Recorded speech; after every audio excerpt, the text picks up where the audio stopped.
Good morning. What is up, everybody? This is Miguel Antonio Barragan, aka Fight Fiend Miggs, joined as always by my co host, Andrew, don't get it twisted, Lapiche. And this is the Mad Boxing Show, or Mad Boxing for short.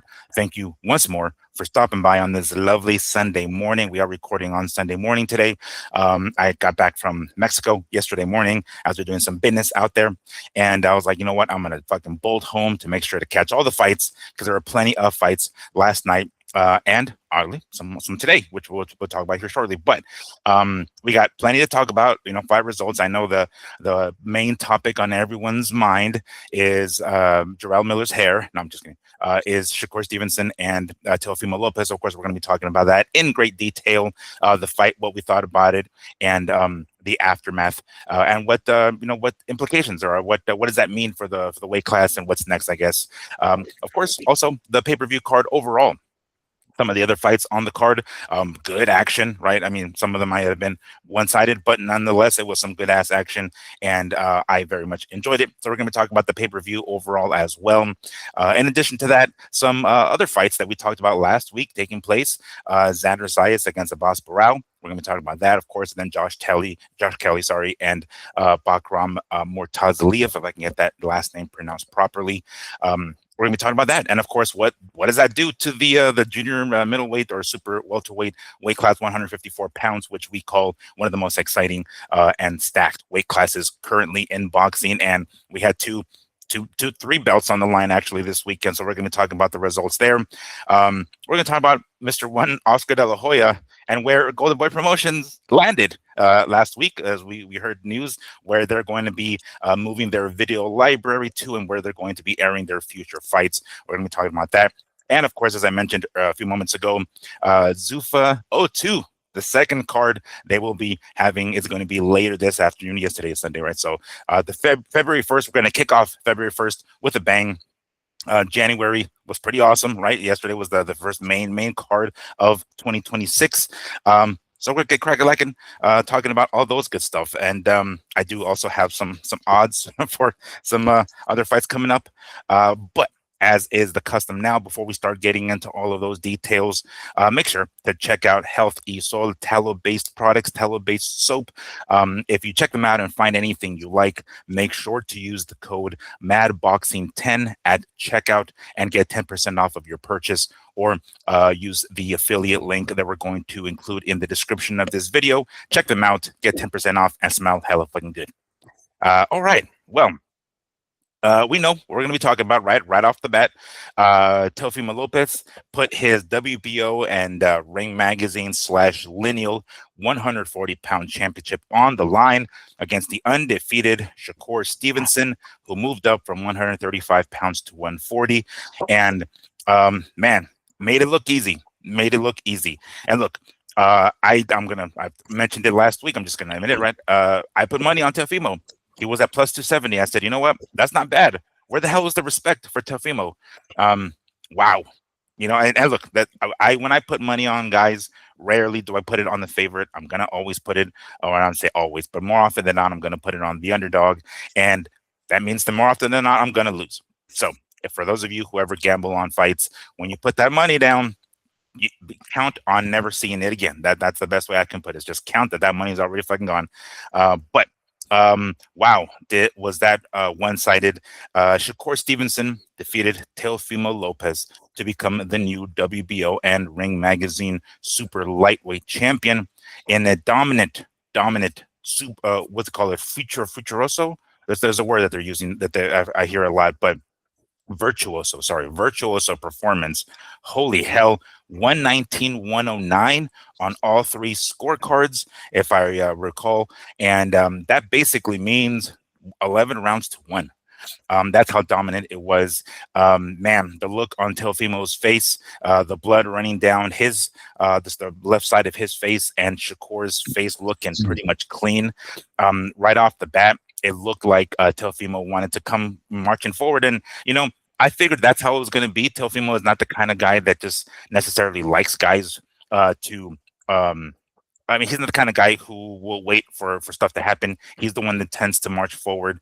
And it looks like that was the wrong game plan, right? He comes forward, and I figured that's what was going to happen. He was going to push Shakur back.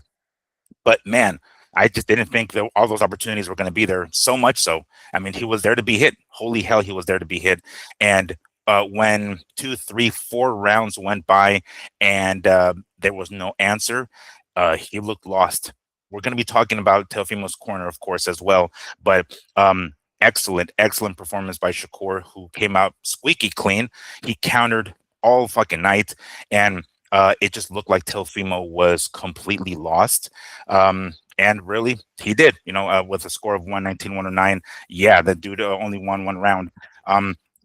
I don't know where Teofimo goes from here, but something needs to change. Something needs to change, right? It looked like he had no plan B, no plan C. I thought his speed was going to be a factor.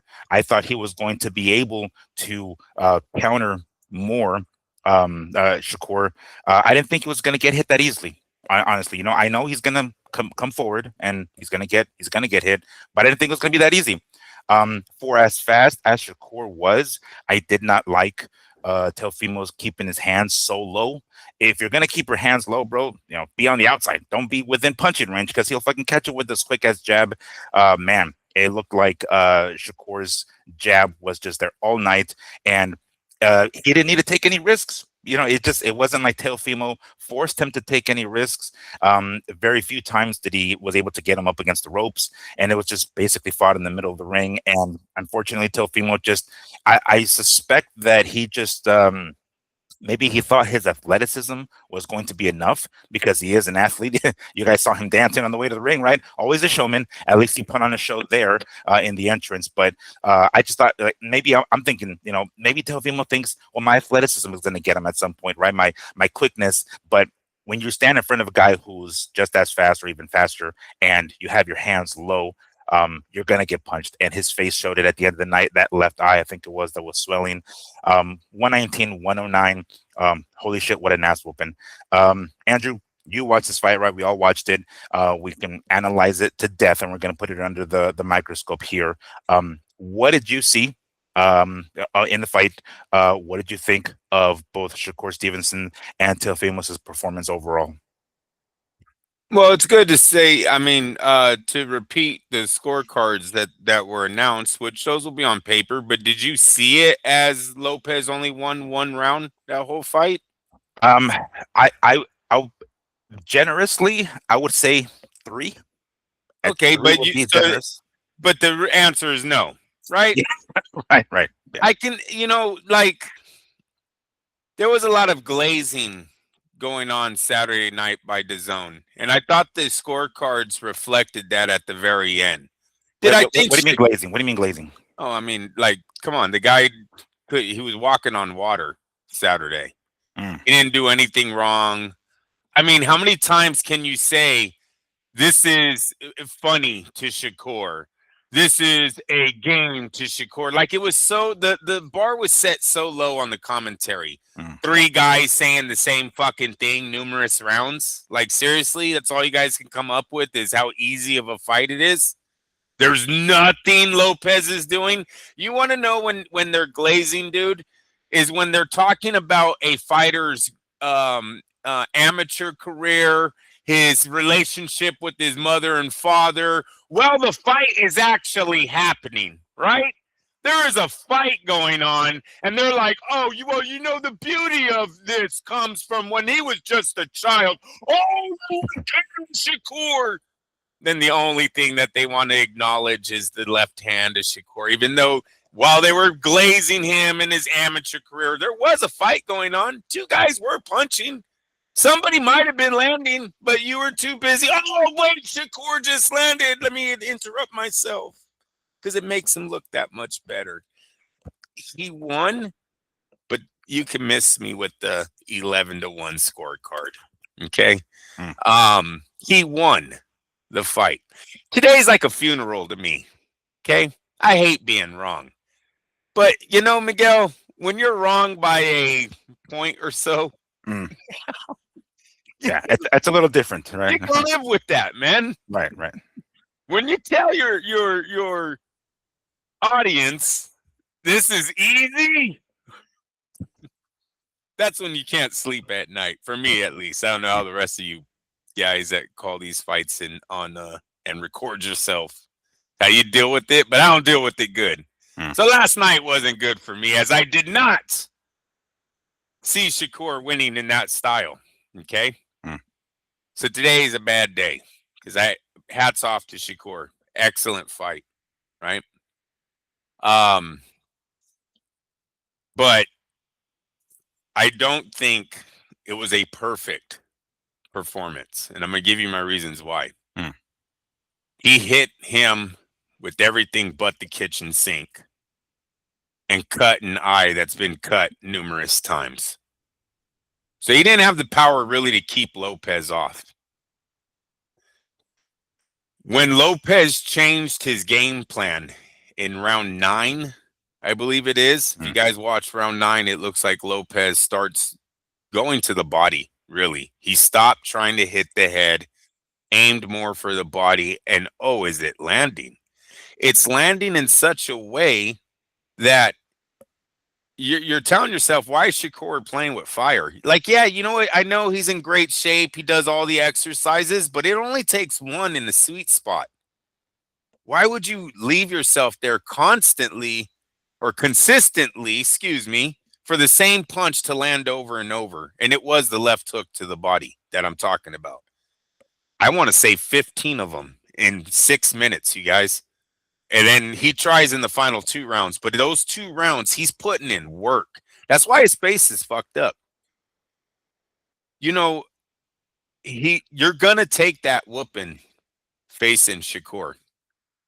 That's who Shakur is. He picks you apart while you try to get on the inside, right? Pop shots, right?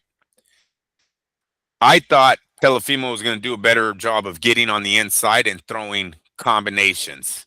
Being there, staying there, roughing it up, right? Taking the fight, knowing that because these two grew up in the amateurs, and we will talk about the amateur connection, because they grew up together, I thought Shakur was going to know already.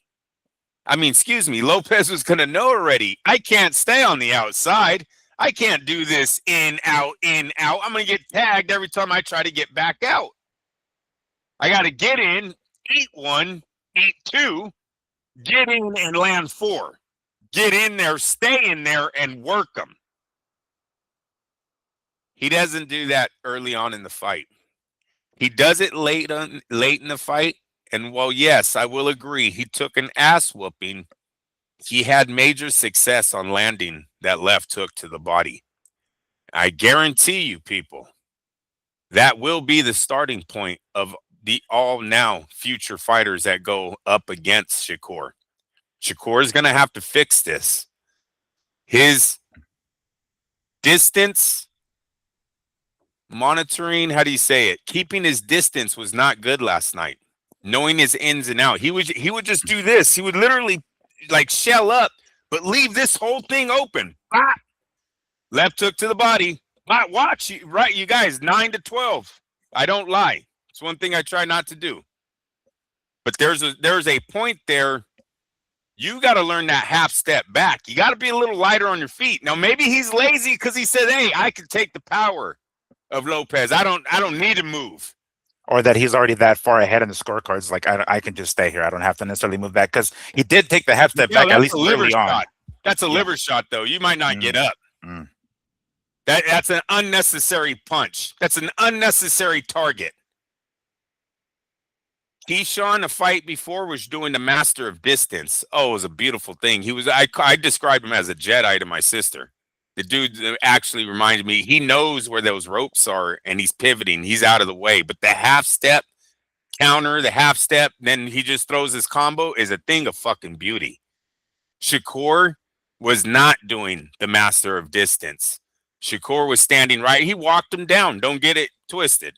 He stood his ground, stood in front of him, fought a fight that we didn't think he was going to fight. I didn't see too many people going, oh, I see Shakur standing right in front of him, not giving him any respect and just beating the shit out of him. Or you would have seen those numbers go through the roof because everyone would have bet on guaranteed money. He fought it. We told you there was a lot of unknown on Shakur's side. The health of his hands, the weight, and what game plan he was going to bring. Well, you know what? His hands looked pretty damn good. He looked bigger than Lopez. He looked like a firm. Yeah, he did. Right? Yep, he did. 140 pounds. And now we've seen his game plan change. I didn't see his back on the ropes too much yesterday. No. I seen a certain smile, a demeanor that he was carrying himself in the beginning of that fight. Like he just knew, you guys. His confidence was on a whole nother level. You know, when I started having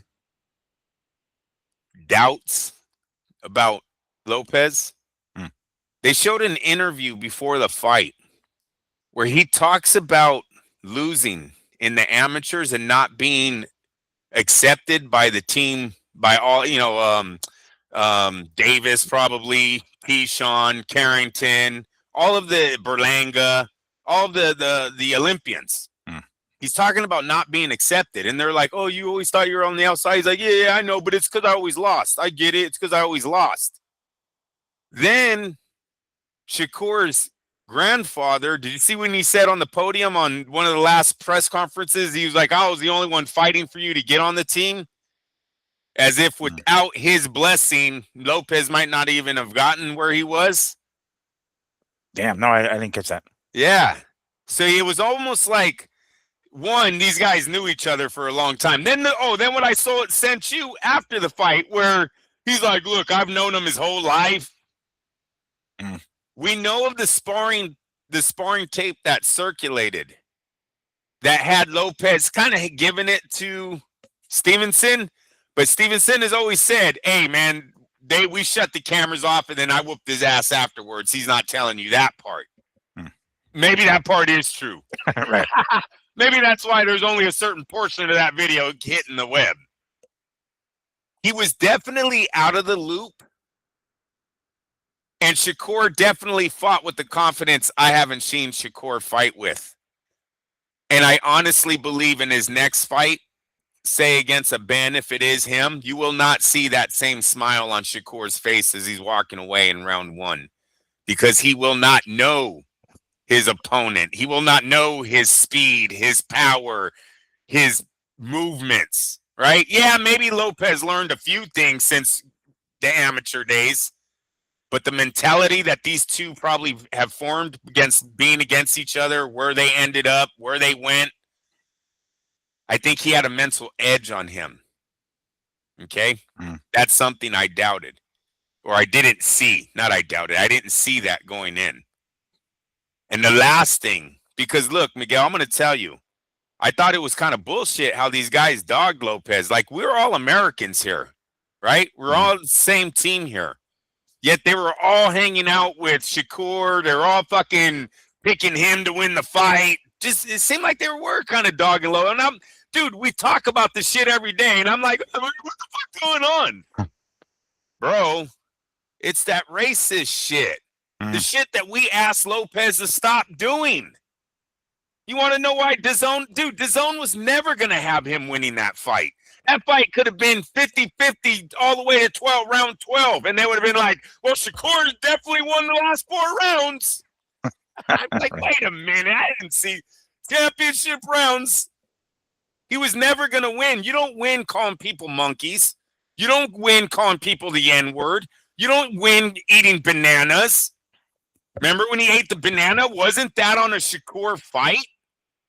Was it Shakur? Oh, damn. Keyshawn. It might have been Keyshawn. I think it might have been Keyshawn. Because there was that whole thing with Keyshawn's opponent. Same team. Yeah, same team. Yeah, right. U.S. members, right? So they all. Hey, we forgot that side of this. You want to know why Crawford was over there fucking laughing at him? Because he called him a monkey. How about that? That's why Crawford's over there, and he deserves to laugh at you. You guys look fucking stupid. And Ward. Ward, yep. You guys look dumb. You're dropping N-words and trying to take it back. No, dude.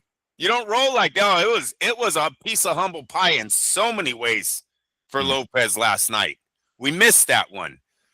So that sucks on my part. suck. I'm sorry that you and your dad lost money too. That Oh sucks, no, dude. dude! I hear We you, look but at it right, and my dad thought it. He was like, you know what? If Teofimo comes in with that shit, it's not. It's there was a reason he was the favorite, right? And me and my dad knew it. It's like, all right, well, this guy's gonna come in favorite, but it was worth the risk, right? We always want to, but we know it. We know what we go ahead.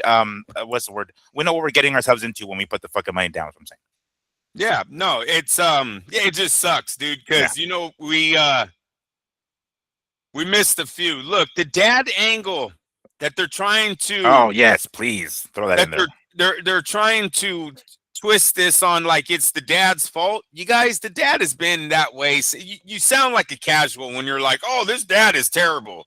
I even said it to my wife because she wouldn't stop, bro. And it was like, "Babe, stop acting like you've never seen this man before. He's the one that said this. He's done this. I've asked for him to get removed. I don't know, probably about after every Teofimo Lopez fight." Right? I could swear we could pull up the records, bro, and we have absolutely said he needs to release his dad. And this is after wins. Yeah. His dad has literally told him, "What are we doing? We're supposed to go to a party after this." He was getting beat up. Like, I think he started getting a swollen eye or some shit, bro. His dad was totally, that's the man. This has been him through Teofimo's career. With that being said, we've also said on this show, he's a two-time unified, undisputed lineal ring magazine, whatever you want to call it. But yeah, that 7 world titles, 8 world titles in his career. Right? Yeah. Like, I mean, something worked, right? They've been successful. Yeah. Right. They got it wrong twice so far. Last night, terribly wrong. Last night, his dad fucked up in a big way. His dad had nothing. His dad, in the biggest fight of his son's life, chose not to change his game plan one, and that was acting like a real trainer, maybe watching something, giving his son something. His dad tried to free ride this thing the whole way, and it almost worked. And it did, in the ways it did work. Because darn it, Lopez is also in his 30s, right? Or is he 28? No, he's 28. Yeah, he's just still in his late 28. 20s. Yeah. He's 28. He's been a champion for a minute. He's made it to the top, right? So in ways they have made it. They invested their money right. They should be good if this was it for him, right? You've made it to the top numerous times in divisions. But his dad did sound the worst that I've heard him in a long time because his son needed something. His son needed advice. And he had, "Come on, bro, where's your power?" Yeah, what happened to your power, bro? And you're going to hate yourself tomorrow or something along those lines. Telling that to someone who's declared himself mentally unstable at certain points of his life, now we know why. How long has his dad been telling him bullshit like that as they've been growing up in the fight game? Where his son probably is all fucked up in the head, doesn't know if he's right or not, right? If he's acting like a pussy. I wonder how many times his dad thrown that at him, right? Yeah. Or like almost like a abandonment, he's kind of lost and he turns to the male figure in his fucking life, his pops. And his dad's like, "Well, get it straight. Like, hey, motherfucker, I am trying to get it straight. I'm coming to you for help. Well, you're supposed to be the guiding, light in my fucking, my life here in the sense of like, you show me how to be a man kind of thing. And I'm coming to you and you're kind of like, well, where's your power, bro? What? I don't know if, there is a difference between live and on film. You see it in round 9. I kind of seen something, right? I seen something that might have worked for him. I guarantee you, Miguel, you kill that left side and you kill that hip, we have a different fight. What shit, just hit my what he should have done to begin with, I guess. Yeah. Oh, dude. Yeah. And just went balls to the walls for the last 4. Yeah. Balls to the walls, dude. If they stop it on cuts, it's better than what it's 0-8 or 1-8. I might have gave him 1 round in the first 8. Definitely gave him 2 of the last 4 though, because the last 4 he's bringing it, dude. But I'm not going to get into that. I don't have pissing matches over scorecards when the guy lost. Okay, Right. but 11 And to clearly 1. lost. And clearly lost. There's no Yeah, point in but splitting 11 to hairs there. 1, I'm still gonna. You can go. You can have that. Yeah. Whatever. His dad doesn't even tell him anything like that. His dad doesn't have anything to offer him, at least from what we seen in that corner. And that was a big disappointment on Senior's part. Enough to where he should probably step away for his son's sake, his son's respect. Get his son a little bit, because right now Lopez, he had a bad look on Saturday. It looked like he earned none of the respect of the guys. They all still clowned him after the fight. I think my lady said Shakur told him he loved him at the end. Did you see anything like that of him going up and dapping or hugging it out with Lopez? I didn't. I saw some of it, but it was like right as the fight ended. Well, there was Crawford going to Lopez's corner and kind of like mocking him even more. And then I want to say after the decision and after they put the belts on Shakur, then there was like some sort of mutual love, and Shakur and Teofimo, whatever. And then also Crawford comes in and then he does the same thing. And it's almost like I've been seeing clips of this of like close-up microphones, almost as if Teofimo is saying like, all right, now let's you and I get it on, as if that fight's gonna go any better. But I saw a little bit of it. I mean, there was the mutual respect afterwards, but that's pretty much what I didn't hear that specifically, where he's like, dude, I love you, bro. Like, I didn't hear that at all.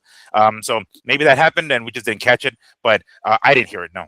There was no family reunion at the end of that fight. We're Right. talking about guys that have made it to the top of the mountain who knew each other as kids growing up in a sport. Not saying they ran the streets together, but they definitely knew each other growing up in the USA amateur boxing circuit as far as they went. There was no love gained on Saturday. Mhm. It's probably best that Lopez steps away from his current situation and tries to move on with another high profile trainer, Robert Garcia or so, and move on with his career. His dad looked foolish before the fight. His dad definitely looked foolish during the fight. And honestly, without Lopez coming out and giving us the clear-cut reason of why, he just has some mental stronghold over his kid that his son can't get it. Maybe he's got it where his son can't get through life without his father making his decisions. Lopez needs to show that he can and break it off, maybe. If that's or like a guilt trip, maybe. Yeah, Like no, guilt trip. it's some kind of mental stronghold on him. But there was not, bro, where's your power? Bro, you're going to hate yourself. It's like, these are the words. This is not even motivational. You don't come off the table and go, It's like, about to show, punch this guy. Go punch this guy. Like, okay, Dad, I'm trying. About to show Dad where my power is. Yeah, we were texting last night. It's like, bro, just stop bleeding, bro. Just stop bleeding. Like, no, Dad. I mean, he didn't say that, but I just thought it was funny that he what else could he have fucking said at this point? It's like, dude, just tell your eye to stop swelling, man. Like what he was. It's and again, it to some degree it's Teofimo, and to some degree it's Senior. I mean, Junior and Senior. But when the first few rounds go by and you see it not go the way it's supposed to go, you need to make some changes quick. Not in the 9th round, not in by that point, your face is already fucked up, and why that wasn't the game plan to begin with, I don't know. I've seen some videos of Shakur himself saying this afterwards, like, dude, I studied this motherfucker, man. I knew he was going to come with what he came with, and it was much easier to pick him apart that way. And I don't know if Teofimo and his crew does that. I don't know if they study, because even if, like, again, when we put money on me and my pops decided to put money on Teofimo, we're like, well, there's a chance, right? But my dad would kind of go back and forth, and he's like, man, if Cepeda threw a gazillion fucking punches and didn't get the fucking victory against him, Teofimo, who throws far less, it's going to be much harder for him to get that victory. And we took that into consideration when you put money down. You kind of take a look at the pros and cons, and we're like, that was kind of on the con side, right? But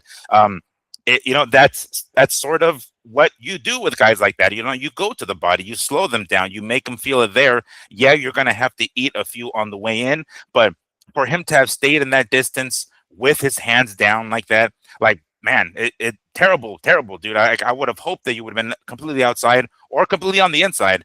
As you mentioned, Shakur's back rarely touched the fucking the ropes, so definitely did a great job of keeping the fight in the center there. But man, that was bad. That was bad, and we saw what Shakur's been telling us this whole time. And look, I thought Shakur was the man at 135, and I don't know if he's gonna go back down. I guess we'll talk about that in a little bit, but I think he beats Tank and all those dudes, and but I didn't know he was gonna do this at 140. Man, I was like, fuck, he comes in and beats the top dude at 140. That was badass. That was badass. He will definitely learn how to mix in a little bit of movement with his offense. There's too much body shots going on there. Watch the tape over. Like I said, and you know what? The first highlight that I seen of him and Cepeda, the same shots there. But if you watch Cepeda, he's throwing hook to the head, right hand to the head, hook to the head, right hand to the head. But what Shakur's on the ropes, open. It's the left hook to the gut is always open. He never just throws it. They're watching. This is like in the NFL when the coaches all start watching that new quarterback, right? His kid's got in year one. Oh, the new quarterback always got great stats. If he's a good quarterback, he's gonna have good stats in year one because all the coaches, they don't know what they're seeing yet, right? They're watching though, and all of a sudden they see that one fucking kink, that one, and they hit it. They hit it. I didn't see a lot of distance bouncing. Step siding from Shakur. Kind of walks forward, bink, bink, holds on, uses his size, bink, bink. But there wasn't a lot of step back, jab, jab, pivot, jab, hook, or jab left. It wasn't. Watch Keyshawn, dude. Keyshawn's going to be very fucking hard to beat. If you can't take that man to the ropes, told you I love Bomack's style. He raises dogs, dude. These guys come in to fuck you up. They don't come in to point you. He has the same mentality Terrence Crawford had, and their arsenal is great. The way they use their distance and pick you apart, and then when they got you, when they come forward, now it's game over. It's not this pit pat. What we thought, Shakur did not do a lot of pit pat. He was bringing it. It still didn't hurt Lopez. It didn't drop Lopez. So we got to worry about that moving forward, especially the 147 jump. I know we're going to get into it, the Conor Ben thing. Like, whoa. You fought a very small junior welterweight. I don't know about, so fast at the 147. I love how he had the Floyd angle and was like, rehydration gloves. Right. Like, you ain't going to hit me with that shit the way you got fucking Chris Eubank with that bullshit. That was very smart to keep all that on your side. You got to have some kind of edge when you're moving up, right? Floyd taught them that, right? You ain't just moving up for free.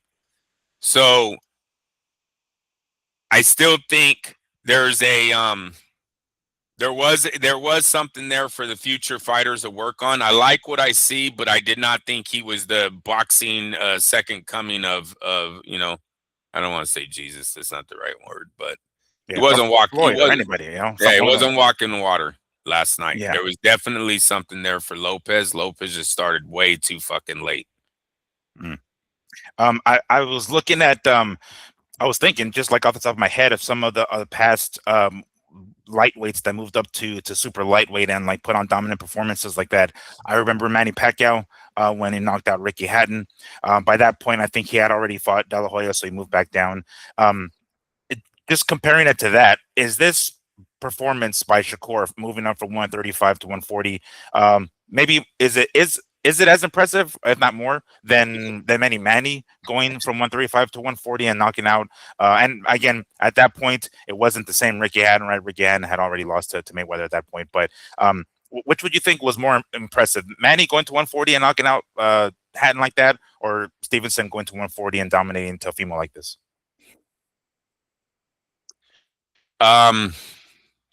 It's more impressive Stevenson going to 140 and beating Lopez because I think Lopez was fresher than Hatton at the time that Pacquiao fought Hatton. Mm-hmm. But I'm in nowhere ready to say that Stevenson would even go 12 rounds with Manny Pacquiao because of that style that he's possessing right now. Could you imagine the right hook landing 15 times in a row? And you guys, he's landing it to where I'm like, dude, that's like a sweet spot. Like, why is he fucking? He has the fight in the bag, and you're literally letting him get right around your elbow. That Chavez Sr. beats the fuck out of this kid. You don't have the power to keep him off, and you're taking left hooks like this all night. Because let me tell you, when the ref is on the other side, oh, that left hook's going to the hip. It's going to the hip, Miguel. You're walking right by round 8.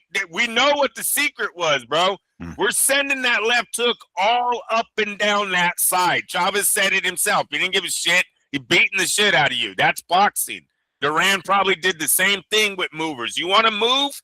Let me keep hitting that fucking left side of your fucking hip, your ribs, everything. We're crushing it all. Let's see how good you're walking by round 8, right? And this is the style you have for them coming forward. If you just going like this, no way. He would have had to have been moving. It would have been a totally different fight. You guys, it's gonna be a totally different fight. The confidence that I seen Shakur have last night was embedded in his mental a long time ago. He slips in the press conference when he said, I've known him since he was a kid. Their size means they did a lot more than just said hi to each other as they walked by each other at the U.S. Nationals, at the headquarters, on the team. They didn't just say hi and walk back by each other, bro. These two have sparred each other many times. That look of confidence in round 1, when he looks at his corner, he's like, yeah, you see Shakur, he's like, yeah. Walking down, he had him mentally fucked. That was Shakur smiling at him from years ago. And let me tell you something about the speed misjudgment. When we put them in the same class as speed, you know, when I look back at Lopez, I'm always a big guy about beating American boxers. What's the fucking pattern when we look at Lopez's record of beating champions? Comey was not American boxer. No, Loma. No, not Loma. Not Taylor. So he might have looked a lot faster compared to European boxers that are out there. I didn't go. Once again, I went against my own fucking advice to people, right? Like, you really got to prove yourself when you beat the best American boxers. And in this day, Stevenson had made it farther than him in the USA amateur boxing. So this is his moment to test his skills against one of the best American boxers. And boy, did he fucking fail, right? Because 9-3 isn't even a great card, right? It's just not 11-1. It's a D-. It's like, hey, I made an argument to my mom. Like, I'm still passing, Mom. Yeah, I'm still passing. It's a D-, not a fucking F. Right. Shit. I'm not flunking this shit out of here. You know, I might not be the top of the class, but I tell people this all the time. Like, hey, I might not be the sharpest knife in the drawer, but I'm sure as fuck not the dullest. So don't try to fucking throw that at me. What did you think of Shakur's size? Because I mean, like you said, he looked fucking big. It was like, I mean, maybe Crawford was like, hey, this is what I did to get to 168. Check it out. And whatever the training methods, whatever weightlifting or whatever diet methods he implemented, he looked rock solid at 140. And I look back at our previous show, and I think he has said, right? Teofimo said, I'm sorry, not Teofimo, Shakur, that he can't always go back to 135 if he can't land a big fight. Obviously, we'll talk about it here in a few seconds, but Conor Benn gets into the ring. And then we kind of get a little bit of a glimpse, a teaser of what we can see here in the near future. But definitely not going back to 135. I don't think so, right? I mean, look at how big he fucking was, dropping the 5 pounds again. I don't think that's going to be in his benefit to any fucking degree. He might as well just stay here, even if he doesn't land a big fight, which I think he will regardless. But I think his size is just he should not be going back to 135. He should probably stay at 140, or at 140. I would say, right, because we said 147 probably a bad idea, even though that's the direction it looks like they're going. But yeah, what do you think about his size? Did you see him like he was rock solid, huh? Definitely rock solid. Look, he got to add muscle, 5 pounds of muscle to his training, and then he got to add a few pounds to the overnight weight, right? And that's what made him look this much bigger. No, he can't go back, Miguel, because he raised the bar to a level up where some are believing he's now the face of boxing. I don't know if I'm ready to go that far. It was a great win for him. He's definitely on his way to Hall of Fame status, legendary status. We said that before with the Valdez, the Cepeda fights at lightweight, moving up and taking on Lopez at junior welterweight, super lightweight, your first fight there to conquer the man. It's a great, great start for Shakur. I can't see him going backwards. If he was to drop 5 pounds, what if he hurts his hand? What if he looks like a skeleton on the scale? What if he's just, the confidence ain't there because he knows he's weaker because he had to drain himself to get there? Don't you guys see at 140, all that went away last night? He looked strong. He looked offensive. Better never take a step back again. Right? Is this the new Shakur that we're seeing? I thought his confidence was through the roof. It was almost like they knew something. I don't see him doing this every fight, but I don't think he can go backwards. We're either staying at 140 and capitalizing on this great win that they just had, or they're going to go for the money and go to 147. Not a big fan of that move this early. I think there's fights to be made at 147.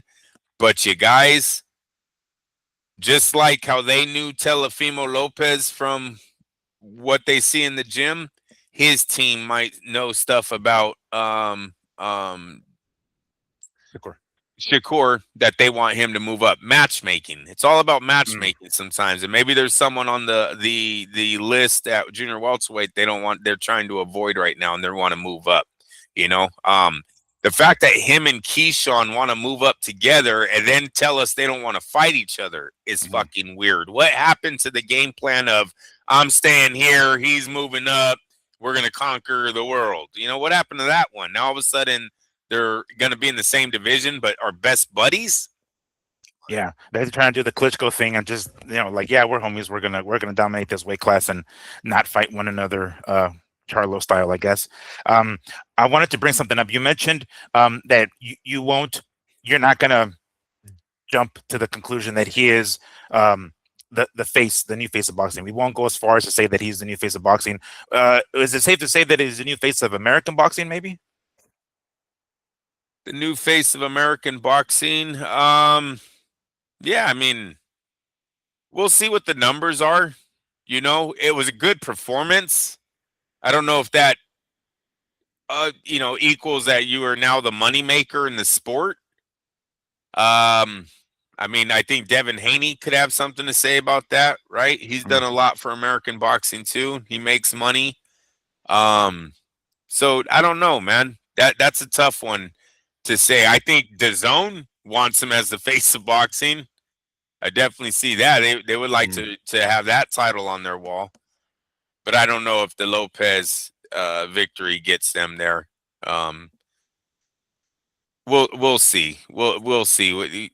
I'm trying to think of who else had big wins this last year, and there really is no American. Terrence Crawford retired. Ryan Garcia is a punk. Yeah, I wanted to bring this up because I was going to bring this up a little bit later on to kind of like wrap up this part of it, but it makes sense to throw it in here now.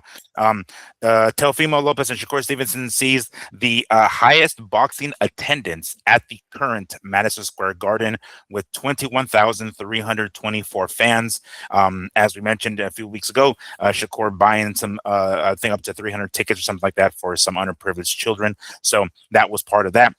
Maybe might have been in the 320 some odd for there, but anyway.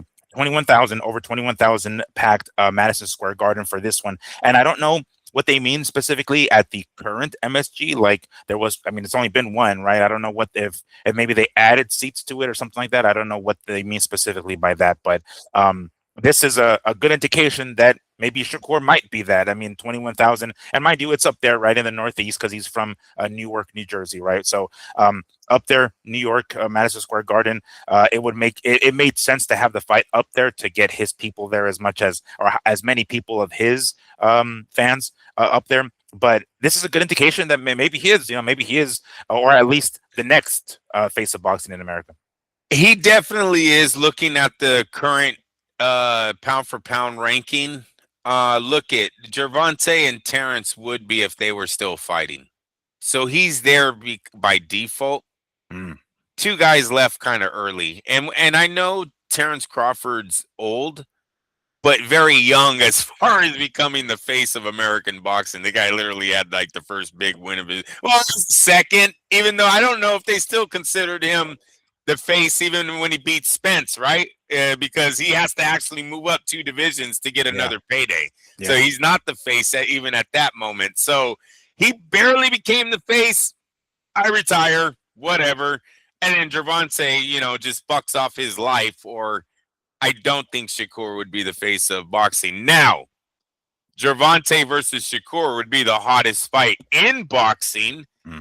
The winner of that fight would absolutely be the face of American boxing. But I think if Davis was still here in the sport, no, even with the win last night, Gervonta Davis would still be pressing him for those numbers as far as the face of boxing. Great numbers last night. Give a little bit of credit to Lopez, man. I kind of heard boos when Shakur walked in, and I heard applause when maybe I have that wrong, but it sounded like they were leaning a little towards Lopez last night. And then it was dead quiet at the end of that fight. Yeah, that's true. Yeah. I mean, it could have just been, I mean, it may very well have been a Teofimo crowd, and then, they're just deflated as shit at the end of the fight, which is why it was so quiet. I had the volume blasting, but, I watch fights with my pops, and my pops doesn't stop talking. So it's just like, there's times where I can't hear what the fuck he's saying. Like, Dad, hold on. I want to hear what the fuck he's saying here.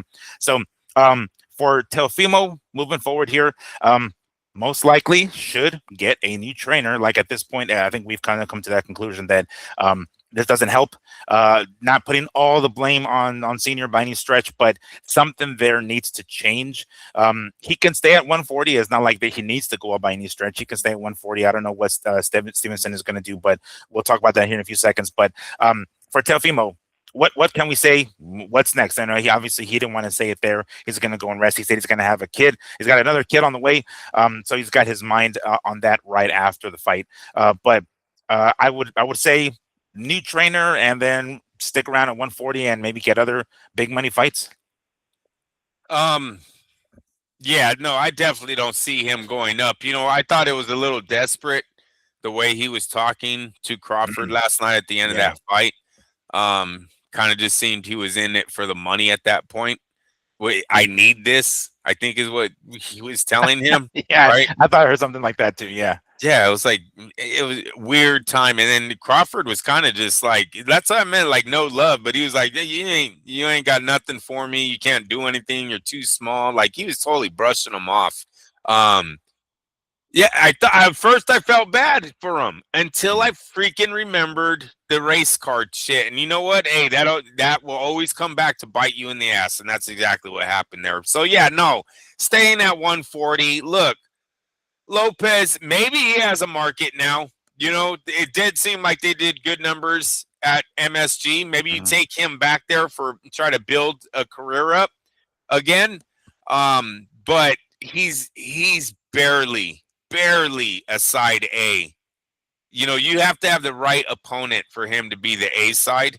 I think currently with any of the other big names, they're going to be looking for the majority of the pot where Lopez currently is in his career.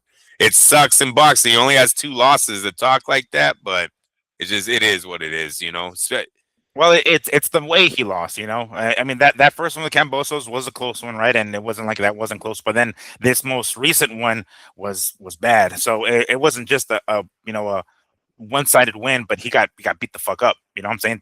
For him to take some time off, and kind of think about what would be next would be better. He did say he's got a son coming up, so he's probably going to take a little bit of time off. And I'm sure the money from this fight is enough to get him over. That's not a problem. For And to be honest with you, to go to about the face of boxing, I really do think it's Devin deserves a rematch to Ryan.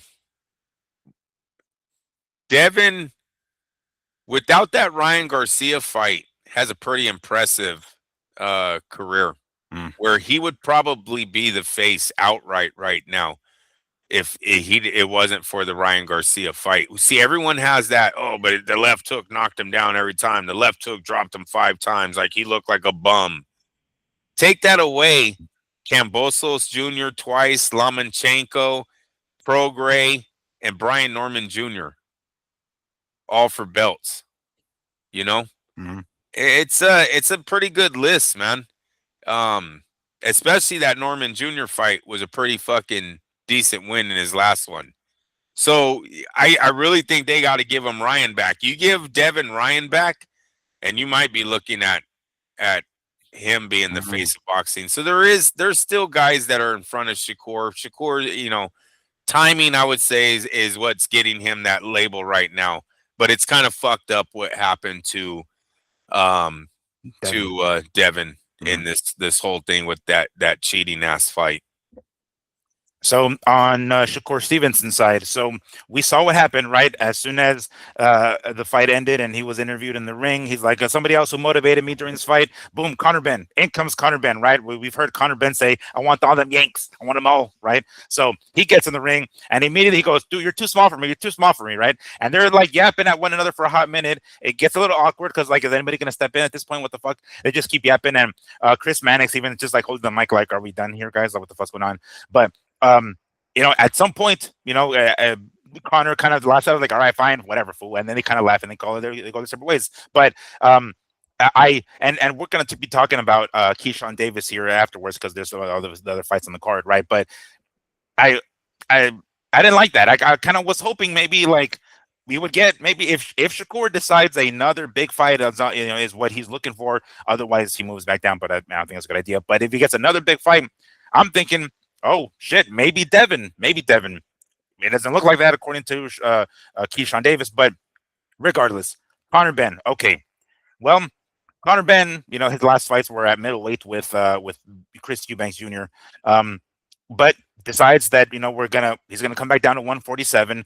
There's already rumors about well, we saw it, right? Conor Benn and Rolly Romero outside of the ring during the very entertaining Castro and Shushu Carrington fight. But Conor Benn outside, and they were doing this weird like wrestling tussle, kind of like they were in collar and elbow. They call it, right? Collar and elbow tie up. They're like holding up, and it takes people a while to kind of get in between them and separate them. And that kind of upset me. Like, I understand when shit pops off in the crowd, but dude, there's a very entertaining fight here with Shushu Carrington and fucking Carlos Castro here. I'm like, don't take away from the fight. Did you actually see it was Turkey that called security?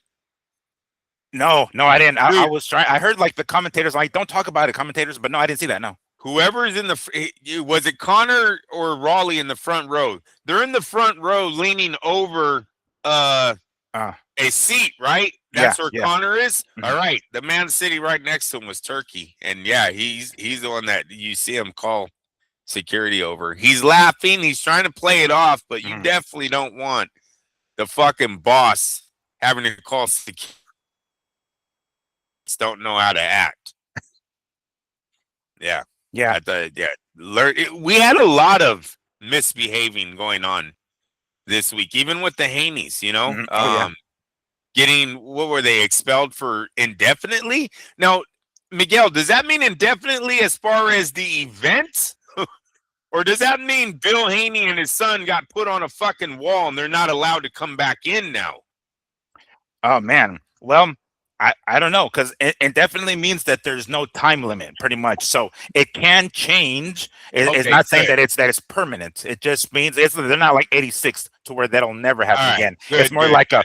you're not coming back. I haven't decided when, if I do let you back, but that's kind of up in the air. So that's essentially what that means. So I don't think so. I think it's just for the event. The event, yeah. And with dipshits, like you're gonna stomp the guy out. That's what Yeah. you think your goons are there for, is to actually stomp him while he's on the ground.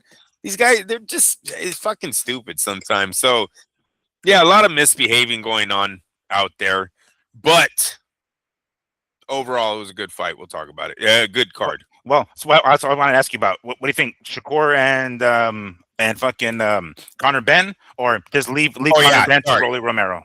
Um, either fight is a good fight for Connor Ben.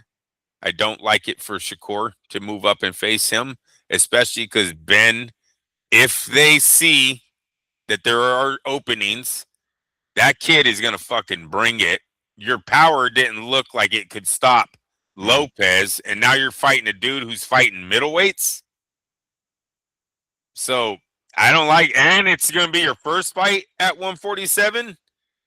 So might be a little bit slower too with all that weight. That'd be a lot of weight you're putting on in 2 fights, right? Yeah. So I don't like it for Shakur. Love it for if I was Connor Ben fan or on Connor Ben's team. He would probably want to take Raleigh first. Right. Sorry, Raleigh. Well, I mean, Raleigh's got a belt, so he's got a little bit of leverage, right? Yeah, At least yeah. at 147. So it's like, let me go ahead and fight this yank, and then maybe he'll have a little bit of bargaining power, leverage when it comes to the negotiation of a future Shakur Stevenson fight there, because at the very least, he's got the hardware at that point, right? If he gets the belt off of Raleigh. If Bill Haney is a great promoter, he will hit today about bullshit about Shakur being the face with his son right there in the same division, because that is the fight. Shakur versus Devin will be for the title. With Davis out of the picture, those two should be fighting for the title of face of boxing, and it's here to be made. Doesn't have to be made next, but Bill should be on the microphone today saying, fuck all of you guys. He cusses. I'm not saying for him to do that. Bill does it on his own. But screw all of you guys that are passing up my son for some cheat. I got to keep going back to that. It's hella sad how much people hate on Devin for a fight that's considered a no contest on the records. It's like they don't forget, though. When you go to the chats I'm talking about, there was 1,000 to every 5 guys that are like, dude, you guys do know that fight it's not declared a match anymore. It's a no contest, but I mean, that makes sense. But the ass whooping is the ass whooping. He got it. Whether it's on the record or not, he still got that trauma. No, I know, but the guy was cheating, though. Yeah, I know he got an ass whooping, but I know. I'm saying he was cheating, but I'm saying, like, you can't take that, like, whatever punishment he took because that motherfucker cheated is there now. You know what I'm saying? Like, he got hit, and unfortunately, he came at the hand of a dude who was on the juice. Oh, are you saying like damage-wise? Damage-wise, yeah, like long-term damage. No, well, the Brian Norman kind of showed us that there might not be any of that. He might have gotten over it. Let's hope he did. It makes for a better sport. So, yeah, I hear you on that, the damage side. No, but I'm talking like the overall, like, people that act like the fight is legit. Like, Devin ain't shit. Ryan told us that. Like, no, Ryan did not show us that. That's what Ryan did. Ryan showed us that he was 3 pounds overweight and came in on a fucking PED. Whatever you want to say it was on a PED list. Because some say it was a mass, too. I'm not even getting. I'm not fucking. It was a banned substance. Period. Exactly. It was a banned substance. Yeah. And it could have been masking another banned substance that's 10 times worse. Like there's that conspiracy too about this shit. So I'm over it. When they call it a no decision, you got to let it go, right? Yeah. We should forget about that one. That makes him what? 33-0. What it 33-0? That makes him a 2-time lineal champ. Undisputed champ, all the bullshit that his dad always says about him, makes him all of that again. Him versus Shakur should be the fight that Turkey's aiming for.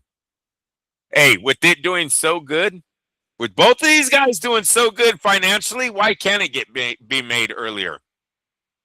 Yeah. Well, it can't be made earlier if Keyshawn Davis has anything to say about it, because he, after a very dominant victory and a very rare TKO win in the 12th round, which doesn't happen too regularly, defeated Jermaine Ortiz on the co-main event of last night's card. Looking phenomenal, right? We talked about him, or you briefly mentioned it, how great he looked, how much of a problem he's going to be.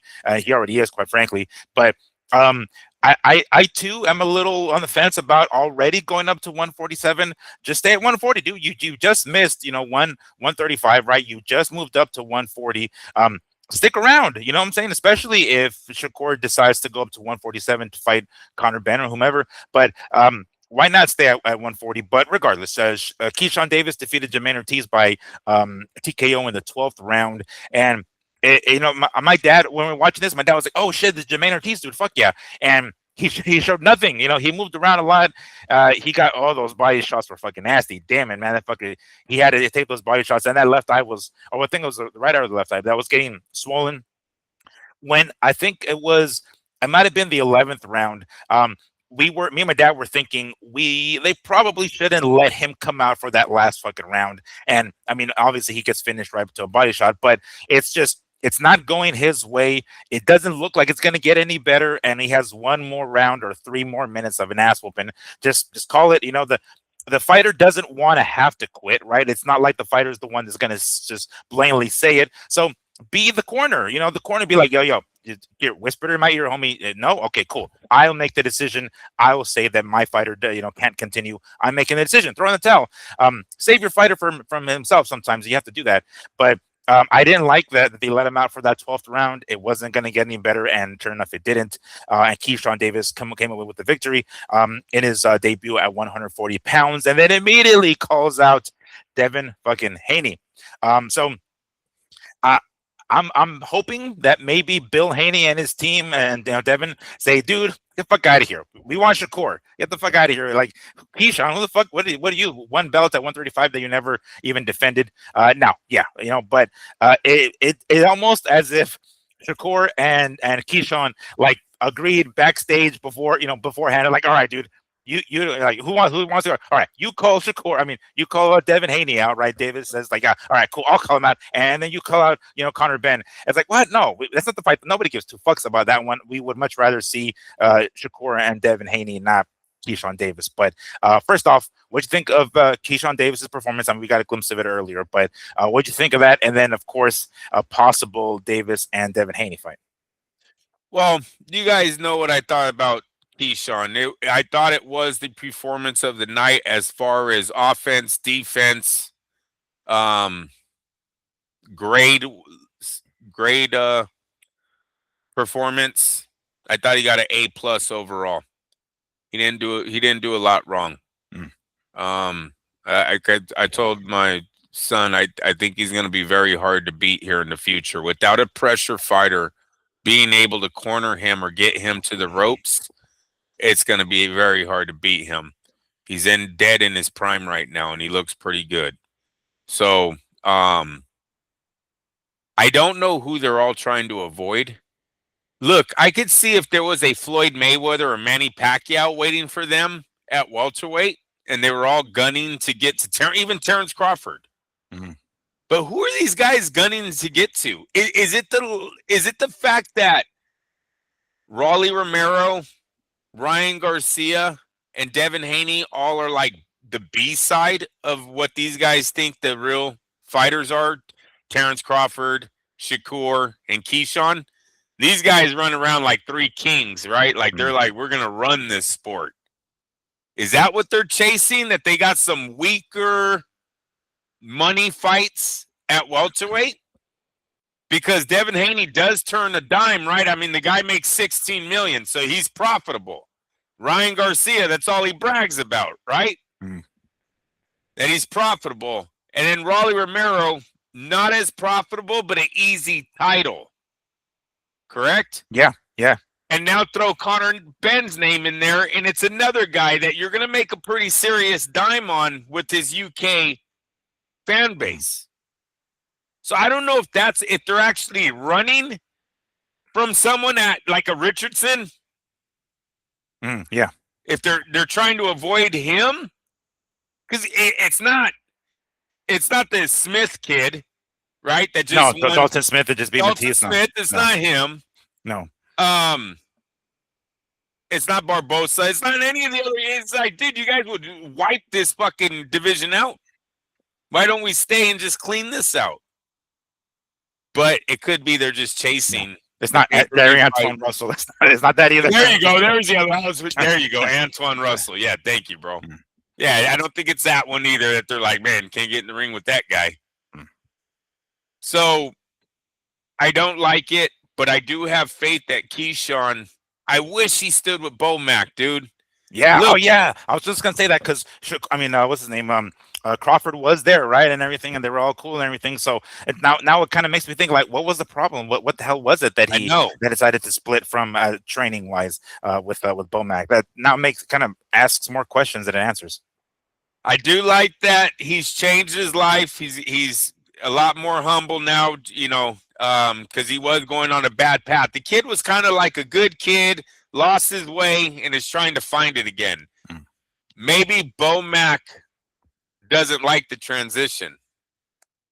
Maybe that's what do you mean? I don't get the transition. Maybe he talks about Jesus too much, and I don't know. I have no idea. I'm just throwing shit out there of what could have made them fall apart.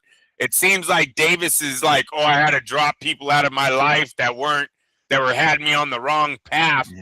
Kind of speeches lately, and Bomac's one of them that's gone. Yeah. Oh. Hey, sometimes when a person is religious and you crack religious jokes constantly, sometimes they take that as, hey, I got to get away from this guy. He's trying to stop me from getting closer to my religion, in his case, Jesus, right? So it could be something as simple as that. Maybe Bomac thought he was just playing with the kid, and was, poking at him at the gym, and Keyshawn said, you know what? My pastor told me about people. He told me that people like you are going to come into my life. That's right. So who knows? But he's saying it. I'm just trying to read in between the lines. But I hate that he's moving forward in his career without him. I wish Bomac would have a change of heart. I'm not going to ask for Keyshawn to have a change of heart. Right. It's got to be Bomac. So I wish Bomac could have a change of heart. They could bring this back together and work something out. But, if they don't, he's moving on. I got high hopes for Keyshawn, though. Keyshawn looks like the real deal. He really does. And this is not the first time that I've said this about him. He had his little hiccup fight where he came in overweight. Then he went into the guy's fucking locker room. That's when he lost his way a little. You know what I mean? It all got to his head. Let's hope after this win this weekend, it seems like he's going to be in a big money fight here soon. He's reached the top, or he's about to reach the top. Let's just hope he keeps it together mentally, stays praying hard if that's what's keeping him together mentally, and they get in there and fight. It's him versus Connor they were talking about, correct? Because no, they were saying Davis versus Devin. Yeah, it was Connor who came into the ring for Shakur, and then after the Keyshawn Davis victory in the ring, he was asked what's next. Without skipping a fucking beat, he looked at the camera and said, "Devin fucking Haney." I don't like the Devin Haney. I don't think it's fair to Devin to make him fight an up and comer like that. I know it'd be Do you think he did it on purpose? I mean, obviously he did it on purpose, but my point is, knowing that there's a very, very small chance that Devin would fight him, that'll make Davis look better. See, I'm calling him out, but he's fucking ducking me, kind of bullshit. Boots and fucking Crawford. Or they know each other. You got to remember, all these guys kind of know each other. Wait, so when you say they know each other, you're thinking it's similar to Shakur and Teo? I know amateur shit, homie. I can get you. I can get you. Yeah. Yes. Okay. Yes, definitely. So bad idea then? Not leave Haney alone. No. I mean, no. Look. Once again, for us boxing fans, that's an awesome fight. Sure. I don't think there's any building. I like to go back to the old days when you guys become champs and you guys think you're headliners, you're fucking fighting each other. And the guy at the end will probably make the most money. But forget all this. No, we're trying to keep our O until both of us make 20 million each. That's never how it used to be. You just You fucking hit it until you can't, and whatever you make, right? That's why in boxing we always say when it rains, it pours. And I know I bring this up all the time, but this is why champions are supposed to just fight at the moment. Who's the best? Give them to me and give me my honest fucking wages at that time. Don't give me an IOU. Don't tell me to do you a favor now because you want to pay me more later. Let's hit it while it's hot and give me my fucking contract. That's it. That's what boxing should be. Prize fighting, man. What it is at the moment. You know what I'm saying? Keyshawn at the moment, if he wants to move up to welterweight and fight the champ, so fucking be it. You're the champ now. You've done it multiple times. Let's get on with it. You know what I mean? And so, no, I'm not into the building of fights. I will build a fight when both champions have already signed. If we're unifying a title, I don't give let's give them a showcase. Put them both on the same card. Put them both on the same night. That's fine. Don't give me fucking Boots Ennis's game plan of I need 3 warm-up fights. Right.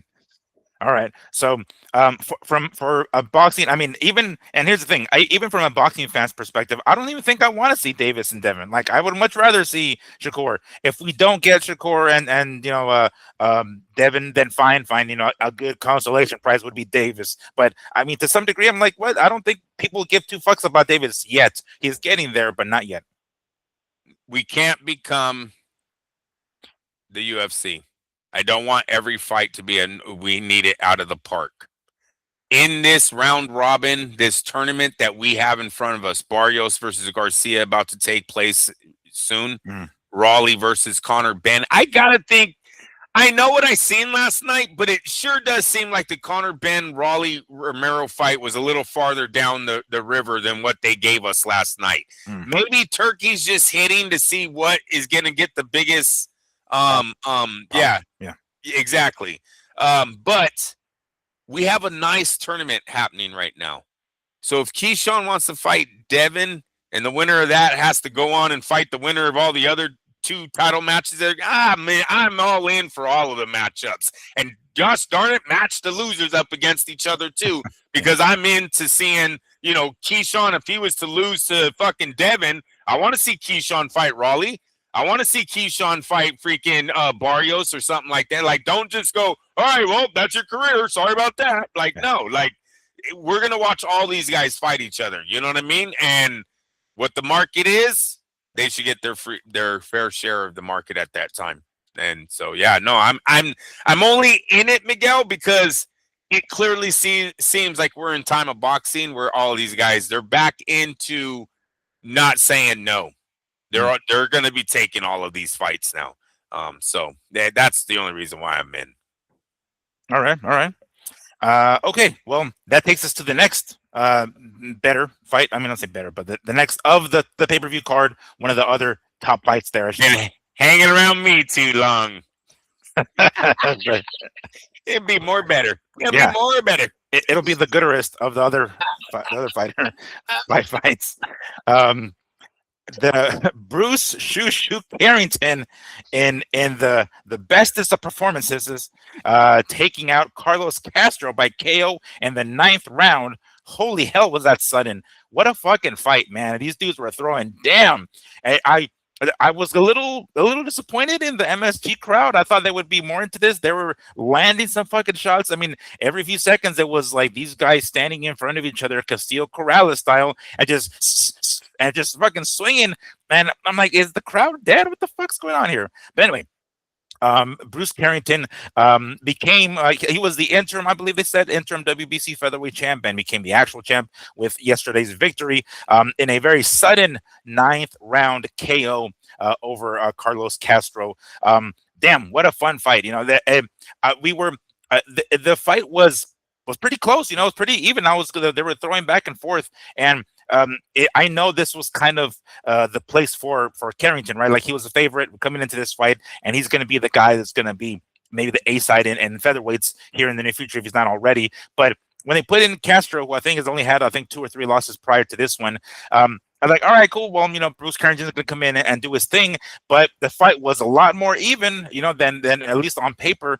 And there were a couple of times where Castro landed on on Carrington, and I was like, "Oh shit, he's got him, he's got him!" Throwing to the body, throwing on top, landing, and I was like, "Wow, Carrington is getting hit a lot more than I remember him getting hit," and it made for a much more fun fight. But in true championship fashion, Carrington came in and sealed the deal in the ninth round with a very fun KO. Once he dropped, we're like, "Oh shit, he's not getting back up." He wasn't completely out, but his arms were in the fucking air, and his eyes were glossy, and it was obvious that it wasn't going to continue. So, what a badass knockout. What a way to end. And this is kind of my favorite kind of fights, where it's a fun fight for 8, 9, 10 rounds, and then boom, it ends. It doesn't go decision, and it doesn't get, painted with a potential shitty decision by the judges. It ends up being decisive one way or another, usually in the later rounds, which is the kind of fights that I like. But damn, what a badass performance. I know that there are other champions in the weight class, and the name of Rafael Espinoza gets brought up a lot. I would be bomb if they can get that fight crack-a-lackin'. Next weekend, as a matter of fact, we're going to get WBA featherweight champion Nick Ball defending his belt against Brandon Figueroa. I think it's going to be on DAZN, as a matter of fact. But we got ourselves another, featherweight title fight next weekend. Let's see what happens with that one, because any one of these guys fighting Bruce Carrington, even fucking Figueroa, would be a badass fight if Figueroa does take the belt off of Nick Ball. But man, get these champions in there against one another already. Fuck this, the featherweight class is getting good. Andrew, what did you think about Carrington's performance, and for that matter, Castro's performance? Because he wasn't in there to just collect the paycheck. He was in there to throw down, and ultimately Carrington's victory. What do you think of the fight? Excellent fight. Excellent showing. Another excellent showing by Carrington. Yeah, I mean, look, they're saying knockout of the year already. 5 punches, 4 of them on the way down. Great offense. The American boxing is really looking good right now. That's what you can say about the final 3 fights of this card.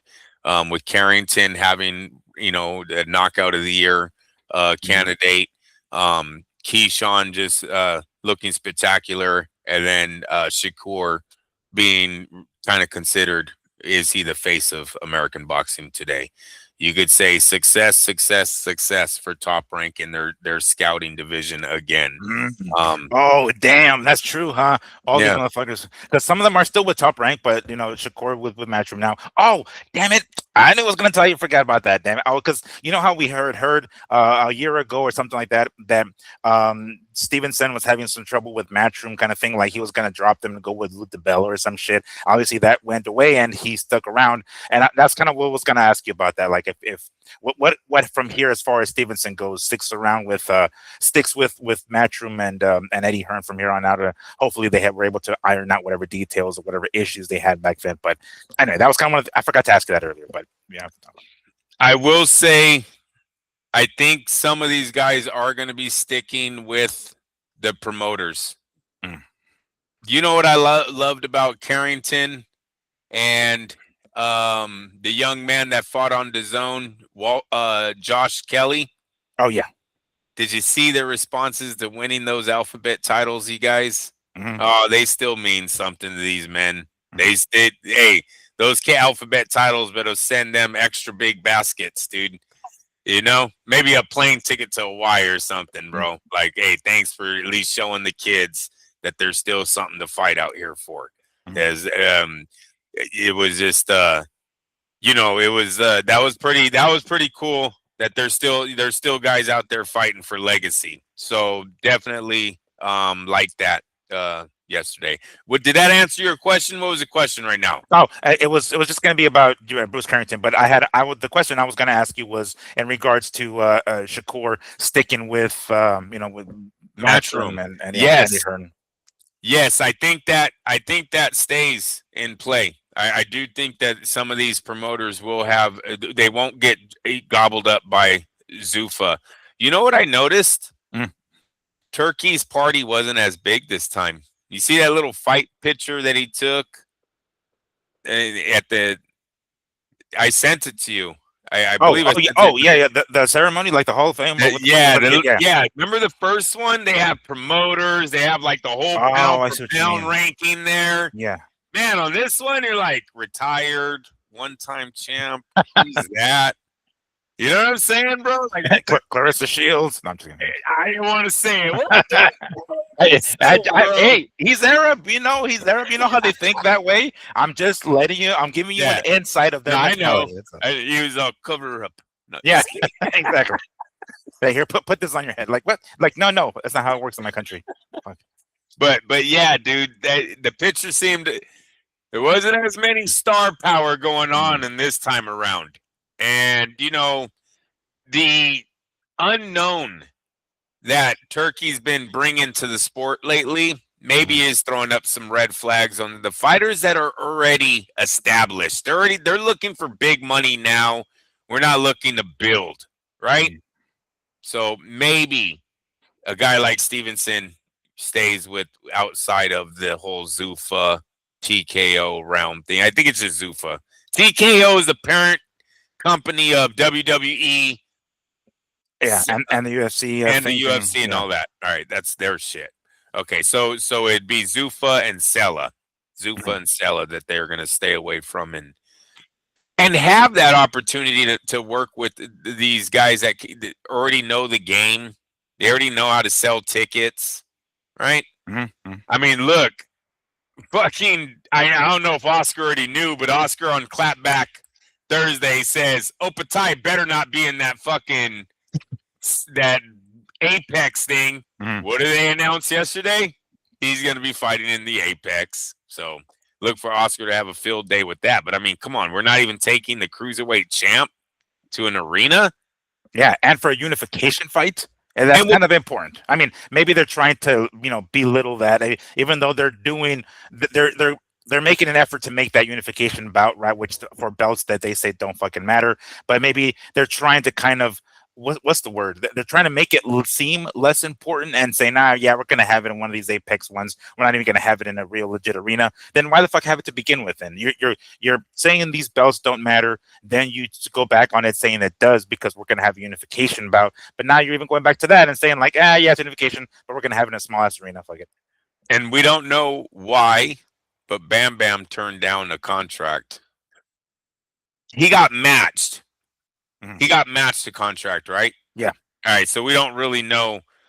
We don't. I guess what is the correct way? I guess maybe they maxed it out. They didn't want to give him any more money, but they failed at getting a pretty big name on their list, right? Yeah. They didn't want to have to fork up that much money.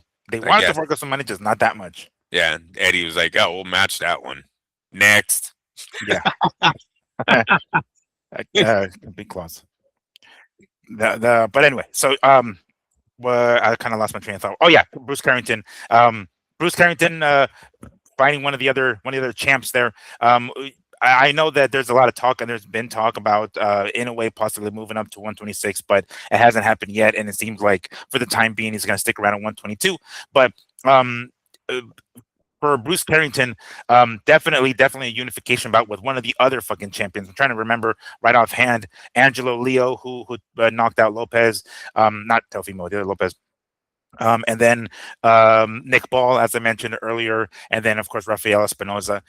Let's get them fighting already one another. You know what I'm saying? Like I think the easiest one might be Nick Ball because he's I want to say he fights on DAZN, but I don't remember right offhand if he's Matchroom or somebody else. But anyway, I figured that would be might be the easiest one. I'd be down for Nick Ball and Bruce Carrington if Nick Ball gets past Figueroa. But again, even if Figueroa wins, I'll be down with that one. I'm as long as we get the champs fighting one another, I'm down with it. Just based off of that, who do you think? Who would you prefer that Carrington fight next? The other champions, I'm saying. Well, definitely. I mean, they have him ranked number 3 right now. So why not take a shot at whoever's number 2 and the top 2? Excuse me, you guys, the top 2. So that's Espinoza or Ball. Ball's already in a fight, so he's out. So that's really what Carrington should be gunning for, is one of those 2 guys in his next fight. What about Espinoza? What do we know about? Is he got a fight coming up soon? I haven't read anything. I mean, I know he fought recently, right? Yeah. All right. So maybe he's ready, right? He could be ready to start talking to. It looks like he fought in November. My bad. I should have just looked that up. He fought in November. But still, that's pretty recent, right, man? That's recent enough for them to be talking tomorrow. Yeah. Yeah. Right. I mean, both these, Timing wise, yeah. yes, these guys look like they're on the same path. If I'm Bruce Carrington, I don't know why we don't pull the trigger on that. We try to take this division down now, and then we're moving up. That one thing about Carrington is he's got size to spare. Not only is he tall, but he's lanky too. He's got the arm length to move up. So as long as his body can take the pounds, the strength, yeah, let's start taking down this division now. I think he's ready. I don't see any. There is no reason to build anymore. Now it's time to start building on financially your career. All Even right. Luis Neri, I even thought, he's Mexican. He's there. He's a former champ, correct? The Luis Neri kid. Yeah. I don't know. I Or I did don't he know if just he's fight for a belt? well. No. I want to say he might still be at 122 because I don't know if he did go up. Did he go up to 126? I don't Yeah, they remember. I don't have think. him Oh under. shit. Yeah, Okay. they have him under there. That's why I was like, I Gotcha. remember, Gotcha. I knew his name. You know what I mean? I'm Yeah. like, Yeah. well, that's even a good fight. If you can't get the two champions above you, do Mm. a title defense against Neri. I'm sure the Suleiman has his number. Yeah. I'm sure he does. So that's a decent fight for him if he can't nail down. But with Espinoza being fighting in November, man, yeah, it's very close. That's a very close timeline to say they can't get that fight next. Yeah. Before the summer of this year. All right, so that takes us to one of the other highlights of the night. I don't know if it's the best highlight, but steroid baby Jarrell Miller and his fucking hair. Wow. The fight wasn't very exciting. And look, the first two fights, what's the name? Carlos Adames had to drop out of the fight. I think they mentioned something about possible illness. They said a few other things. He didn't even hop on the scale at all. So, unfortunately, that fight didn't go down. His opponent, Austin Williams, still fought. They brought in a replacement, but unfortunately, that fight, I was looking forward to that one, at least seeing Carlos Adames get back, but that one didn't happen. Fine, whatever. We got ourselves this heavyweight fight between Jarrell Miller and his opponent, Ibe, if I can pronounce it properly. But wow. Now, if you guys haven't already seen the highlights, I'm sure the majority of you have already seen it if you didn't watch the pay-per-view card yesterday. But Jarrell Miller, it was discovered that he had a fucking wig on. You know what I'm saying? Like, I had never seen it, and I don't mean like a wig, like, a fucking long ass wig, but you guys can see it, right? It's those ones where basically they like shave your head, right? You're going bald, right? And you don't want to just completely shave everything off, but they shave it off. They put the glue and they fucking glue that scalp. I guess that's the best way to describe it. It's more like a scalp hair kind of thing, and he puts it on, and in the middle of the fight, or I forgot what round it is, it starts to just fucking flail around. I noticed it at first, and I was like, "What the hell is that?" And then the commentators noticed it, and then an uppercut by Ube just completely fucking had that thing flailing, and we're like, "What in the hell?" And the announcers were just having a ball with it, like, "Holy shit!" And then it stays on for the remaining of that round, right? The remaining portion of that round. Then he goes back to his corner and he's like, like, what the fuck else can I do? And that sort of reminds me of the clip of that one black chick on some podcast where she's sitting on a couch and the fucking wig just slides off her. She's like, oh my God. Like, that's pretty much what it looked like, right? But in the boxing sense, he grabs it and flings it off to the crowd. It lands next to some other people. I don't know. It gets passed around like it's some sort of show and tell. And eventually, I think it makes it back to him. But shit, I mean, it sucks that unfortunately that's the highlight of that fight. But guys, if we're going bald, just own it. Just shave that shit off and just own it. If you can grow a beard, I'm sure you can still look good with a beard and a bald head. But that was quite the highlight. I'm not even sure how I would describe it. Like I said, unfortunately, the fight wasn't that exciting, and this is the highlight of that fight. But man, I've seen Jarrell Miller, a lot of times. I'm not a person, but like in fights, I don't remember him ever going bald. Was it that he was going bald? I mean, I didn't see a bald spot for him to just make that decision and leap and then just cut that shit off or shave it off and put that scalp on there. But you didn't hear what he said about it? No, I didn't hear what he said about it. No. He said he used some chemical from at his mother's house. She had some kind of hair product that if you leave it in your head too long, it burns it off. Said it happened to him 2 days before the fight, and that was their way to fix it. I believe so he's not actually going bald. It was just some burning, something freighted or something. Look at, we're talking about a man who used steroids in his career, right? So he's a liar, he's a cheat, he's all of those things. Actually, wasn't he busted twice too? That's why the suspension was a lot bigger on the second one. Didn't he get banned for like 2 years? Oh man, I don't remember if it happened twice. What I do remember is the one time, or the one of the times that it happened, it was a fuck ton of them. It was a cocktail of shit. Yeah, that's what I think that was his second time. That's why the suspension was a lot higher. But either way, the man's fake as fuck. He's always been fake. His hair is fake. He gets caught with the toupee and then continues to lie and go, oh, no. This happened yesterday. Like Miguel, look, listen, prove me wrong if you hear this, baby. But there's no fucking way. You lost your hair 48 hours prior to a fight. You walked into a barbershop that's known for doing the toupee thing, and they get it on the dot. To what you look like your whole career, Miguel? Right. You just walk out and you look exactly what you look like, and you're like, get the fuck out of here. He's been bald his whole career. He been lying, and there's hella women going, what? That motherfucker bald? Yeah. Like, no wonder he didn't want to go to a swimming pool. The fuck? No wonder I couldn't hold his hand. Yeah, that's it. He's like a girl, eh? When you try to grab the. Oh man, that was bad. That it reminded me of that scene from fucking Tommy Boy or whatever it was, right? Where David Spade, that fan blows in his face, and then Chris Farley turns to look at him and he's like, oh, like, don't say shit about it. Miguel, swear to God, I was like, damn, that's a deep razor line they did in his haircut. When it first pushed up, bro, I thought, don't be Teofimo, Andrew. Not they all, but you know how some of the guys that get the line. Them people. No. Yeah. Hey, but you know they yeah. It was popular in the 80s, right? I mean, fucking what's his name did it? Tyson did it. Man, that's a big. Then when you seen it grow, like, oh shit, this fool's got no. I didn't know it was gonna be that bad, bro. Fuck, that was hilarious. Yeah, that is the highlight of the fight. That dude looked fat as fuck. He looked so big. I know he's always been big, but damn, that was like how eBay, and I can only say her name because it's one of the easiest African names I've ever been told. How eBay allowed him to win that fight is sad in itself. Big Baby had no business winning that fight. He wanted to fall over like in round fucking 3. Miguel, a jab to the body would have won eBay the fight. A jab to the body. I know they were saying uppercut. I know they were saying everything else. But that man was so overweight, he was just falling into eBay. Where if he would have just kept sticking him, it's like that Mike Tyson game, dude. You keep hitting that big guy in that one spot, eventually his pants are going to fall down, bro. That's it. It's over. The wind goes. They don't do any work down there. He's falling into your jab.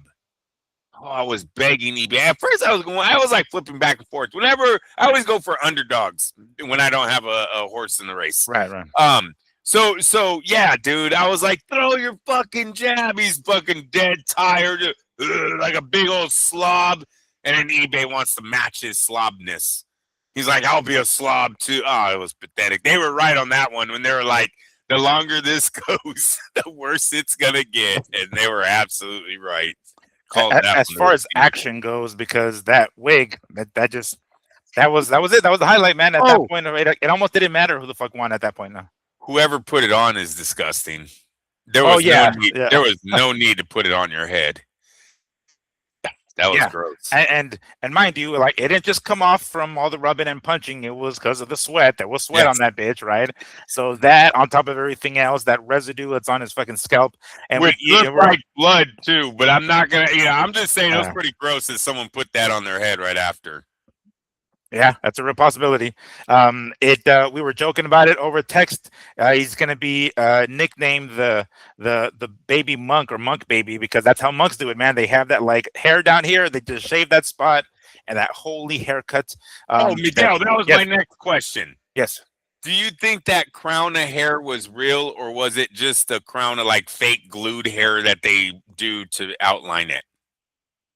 Um, I think it was I think it was glue residue because I've seen videos where they have to, in order for the adhesive to stick, there has to be no hair. So they shave it completely and then they glue it on. So I think it might have just been the edge, the sweat starting to build and the dirt and shit like that.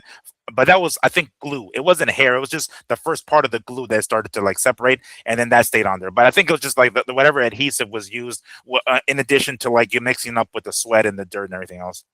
I would have tried to taken it off right there during the fight. If I was Big Baby, I would have said like rub it, see if it Oh, comes off, that. and just show the world what you look like bald, because that's how you should come back. Get into shape.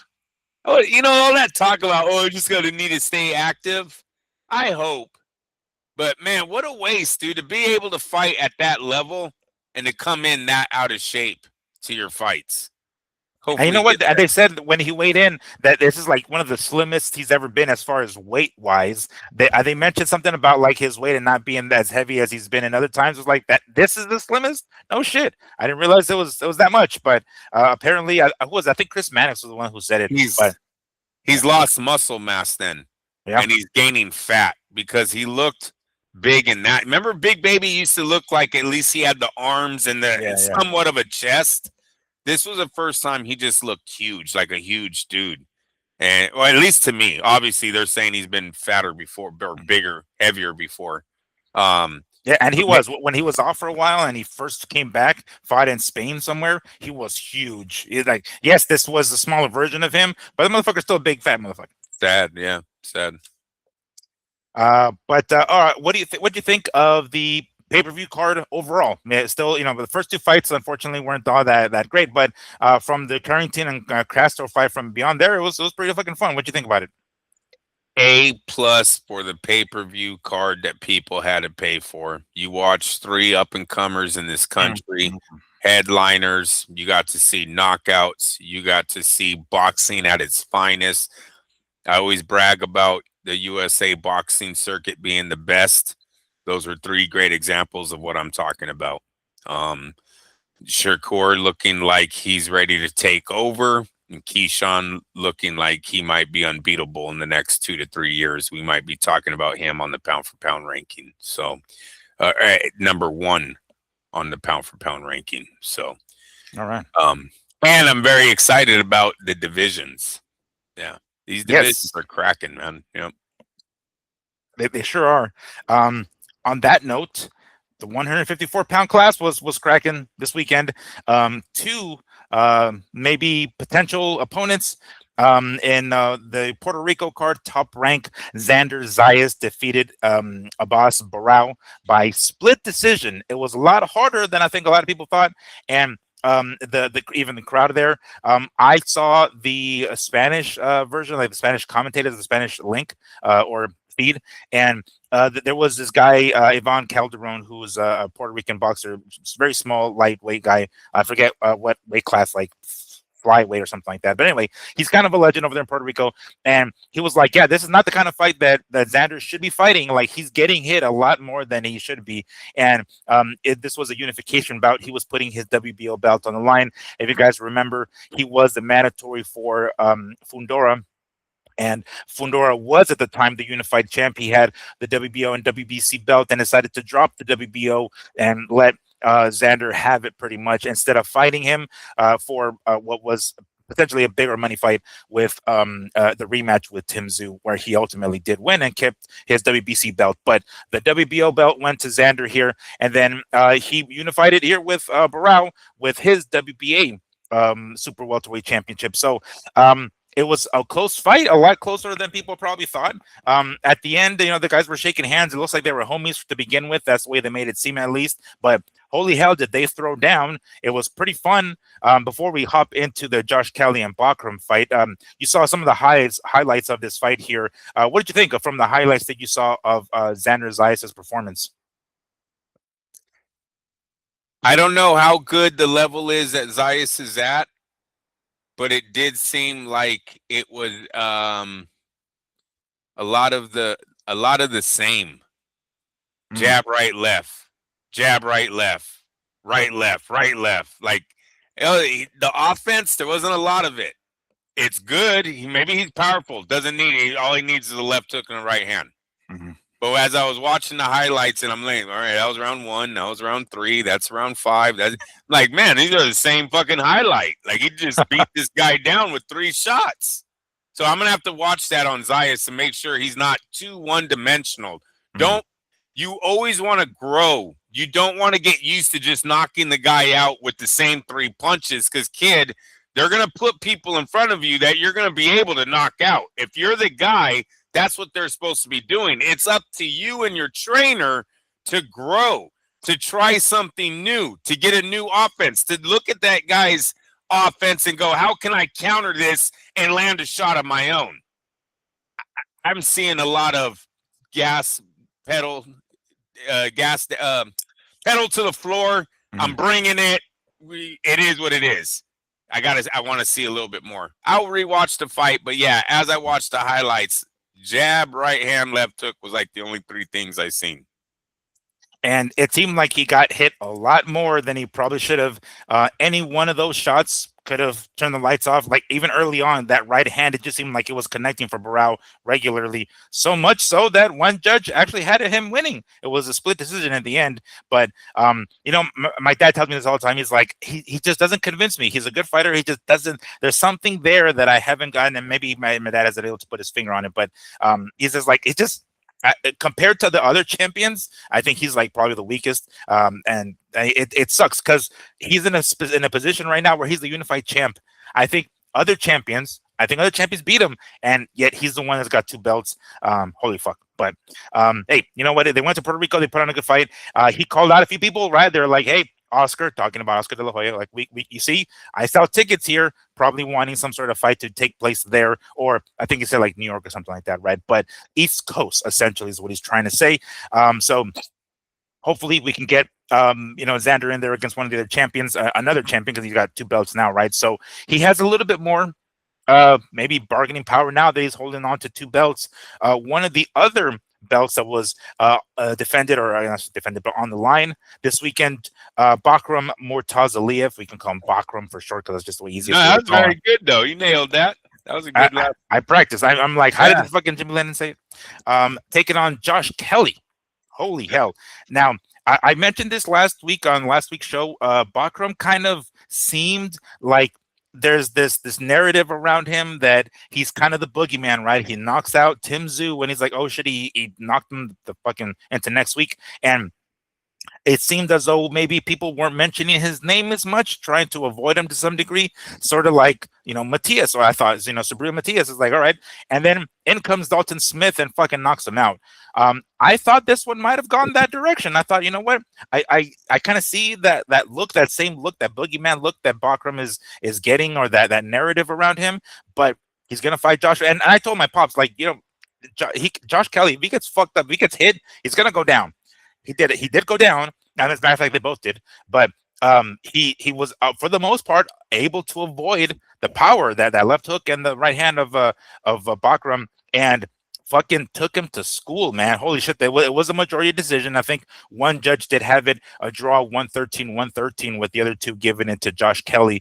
But damn, what an upset. Taking the belt off of him. And that kind of puts things in a different, scope now. Now we're seeing a unified champ over here with Xander Zayas and Josh Kelly taking the belt off of Bakram. You mentioned that you watched the highlights of that one as well. What did you think of highlights of not just Josh Kelly's performance, but also Bakram's?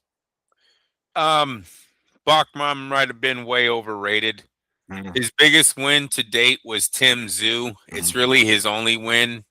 Tim doesn't look like the same fighter people thought he was going to be.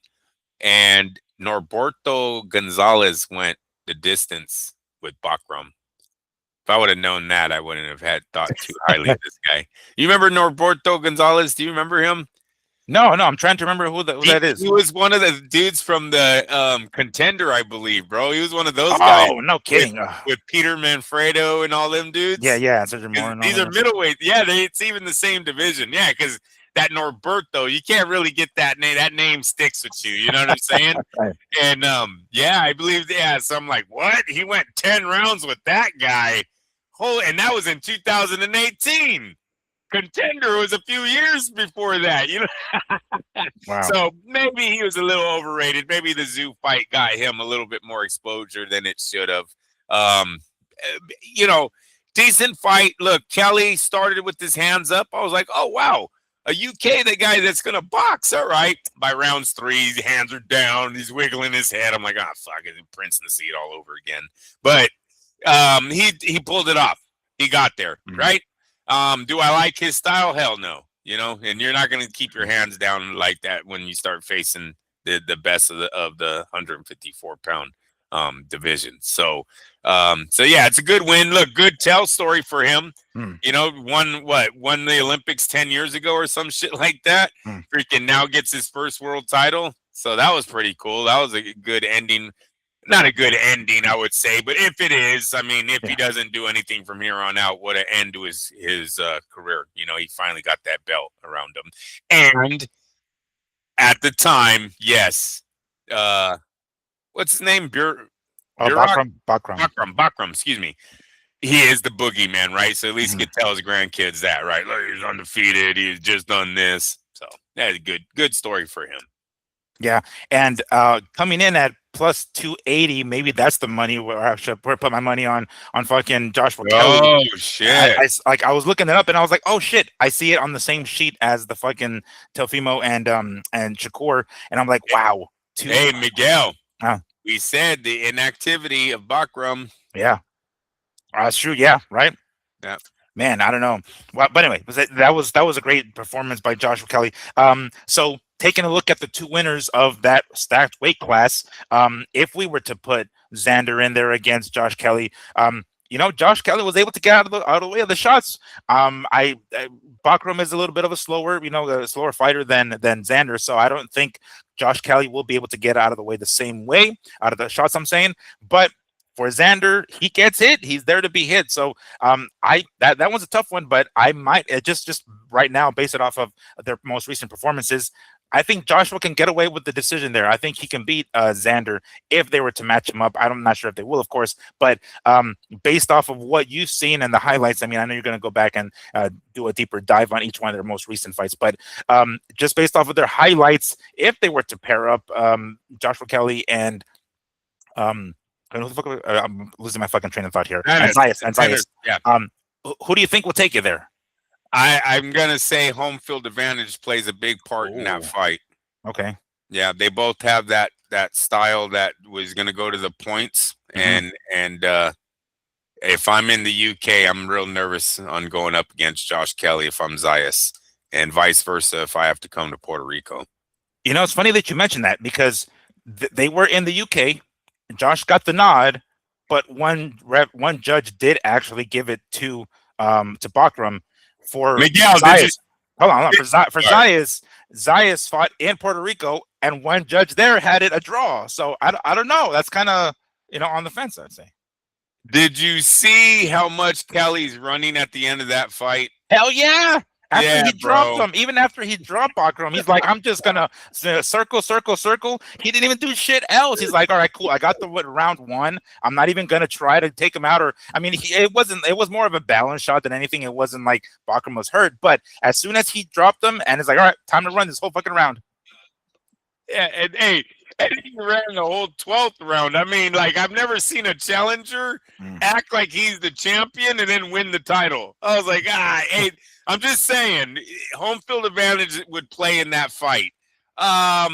Look, straight up, I'm going to go with Zayas. I think Zayas has a stronger pedigree right now. It really seems like Kelly, come on, you win your first title in 10 years. You see the kid's a poster child. I'm sure the market was behind him a long time ago. He just wasn't able to cash in. He finally cashed in. They're there now. I think he's going to have the same desire, interest as Conor Benn does at welterweights. Everyone seems like they want a piece of Conor Benn down there. Everyone's going to want a piece of this Josh Kelly kid up here. So, well, it is. Oh, and throw in the name of Dalton Walsh. Dalton Smith. Dalton Smith, you throw his ass. So I know you UK guys are like, oh, we're fucking blowing up.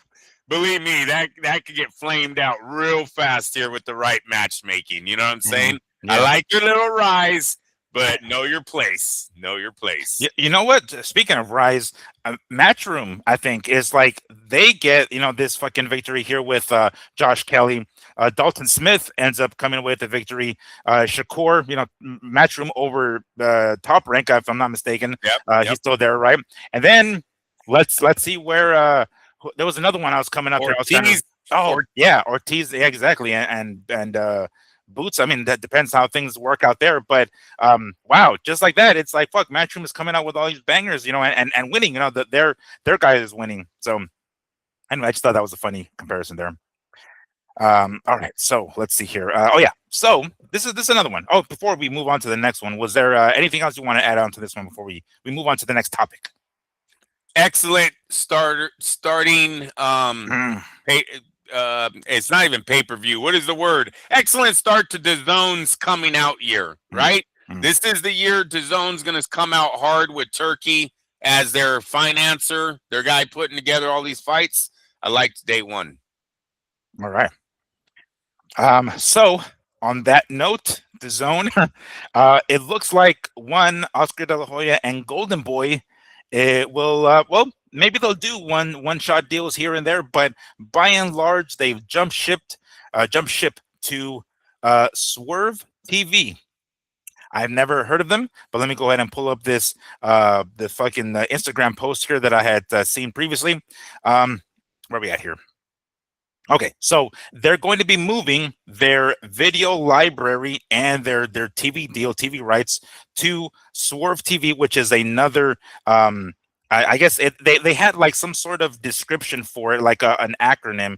It was like I'm gonna pull up that Instagram post here, but it was like FAST, like ad free or free ads streaming to something like that, television. I forget the wording that they use, but basically, I have never heard of this Swerve TV thing, and it's just one of the other fucking streaming apps out there that I've never heard of, and it seems weird. Now we're gonna have to download yet another app.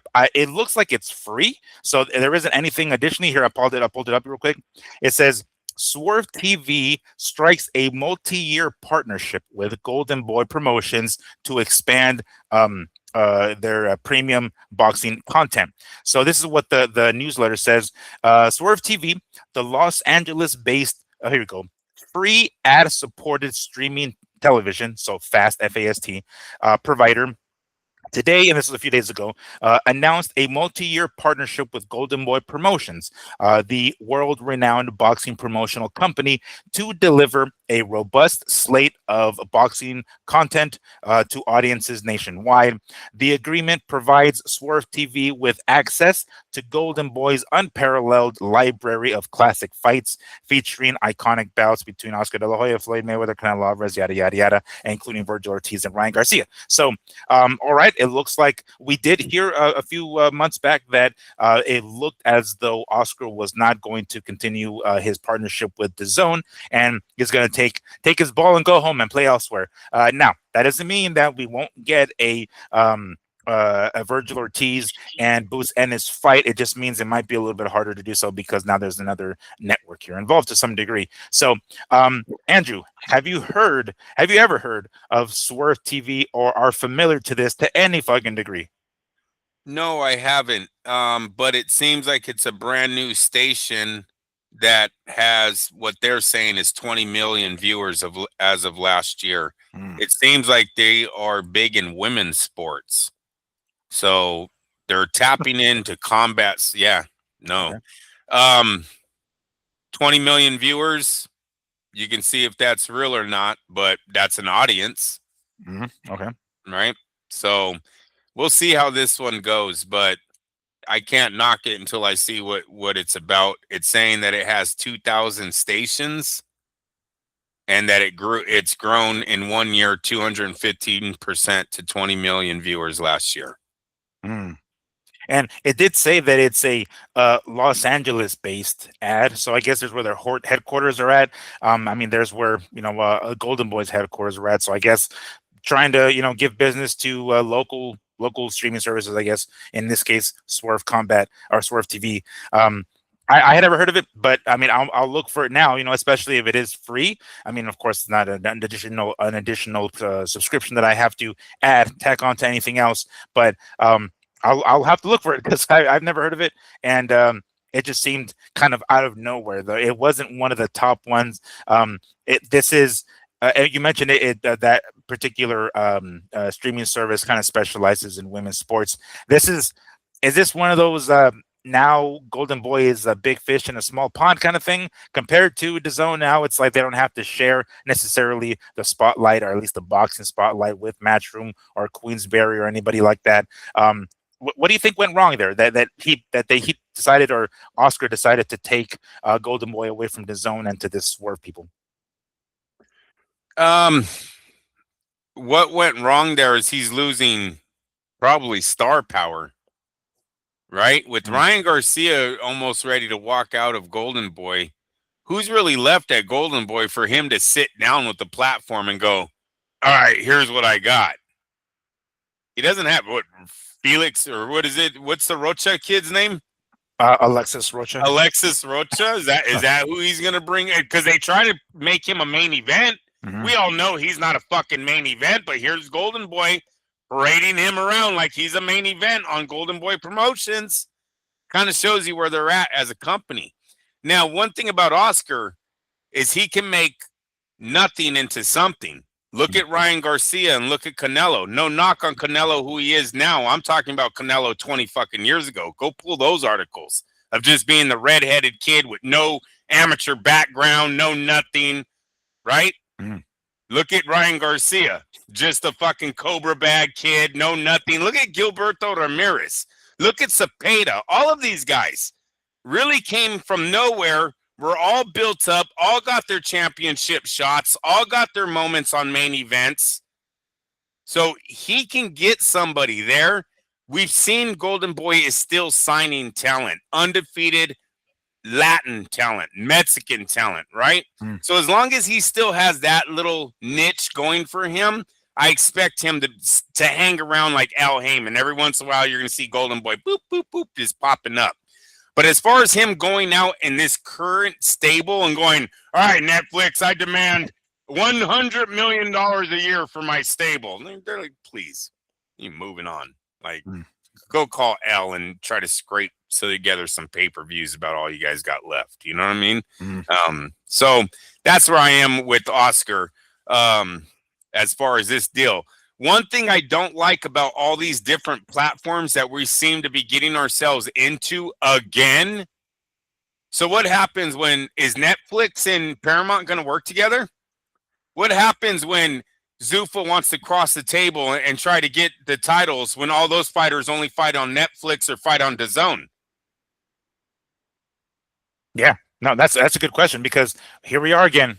We're back to this, and it's in a weird spot because two of what were the top promoters, Golden Boy over here and Top Rank is still floating around, basically just lending their fighters out because of their lack of platform. I mean, you could look on where some of their fights are, some of the Top Rank fights are, Tubi and Roku and all those other ones. You're just like, what the fuck? And now we're kind of getting the same thing with Oscar here, although again, this is maybe a little bit more solid ground with this Swerve one here. But damn it, we're almost there. Now it's fractured yet again. It's almost like that I don't know, Crawford winning all the belts from Canelo, and they're like, all right, I'm out of here. Boom, off they go again. The belts, right? I don't know. It's just thought I'd throw that comparison in here. But damn it, we're so close. We could have had them all together. But anyway, when I read this and I was like, what, Golden Boy? What the? I mean, and really, it's Turkey that did it.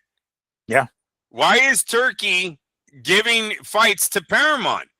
Why is Zuffa even working with Paramount?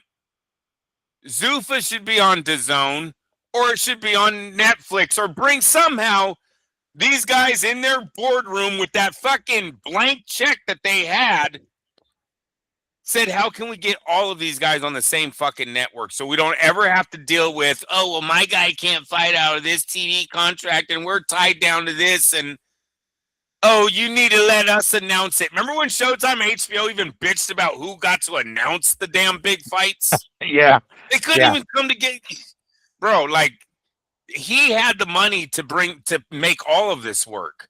Mhm. Damn.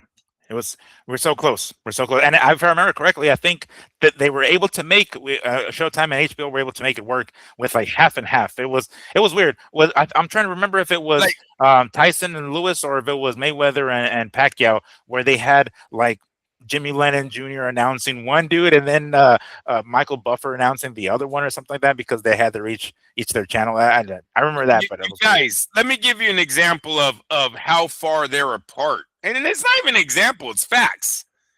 Paramount has under 30 million subscribers. Mm. Netflix has 330 million subscribers. They are not the same. How are they supposed to sit at the table? Netflix goes, hey, Paramount, so what 50-50 deal should we strike today? And you're going to tap into our 330 million subscribers that you've done nothing to gain? We're just going to let you tap into the 300. Right. We're gonna gift you all these viewers just for shits and giggles. Fuck out of here. Like, stop. Like, we're starting the shit all over again, dude. And let that be Zuffa's argument down the line of why they can't. Oh, I'm sorry, you're actually tied to us. This is all you can fight for, and we're actually not working with those guys right now. But Valenzuela, would you like to fight him again? Right. Well, thank you for the softball because that's exactly what the next topic was going to be. If you guys didn't listen to last week's show, or we did briefly mention it, Zuffa 02 or Z02, whatever you want to call it.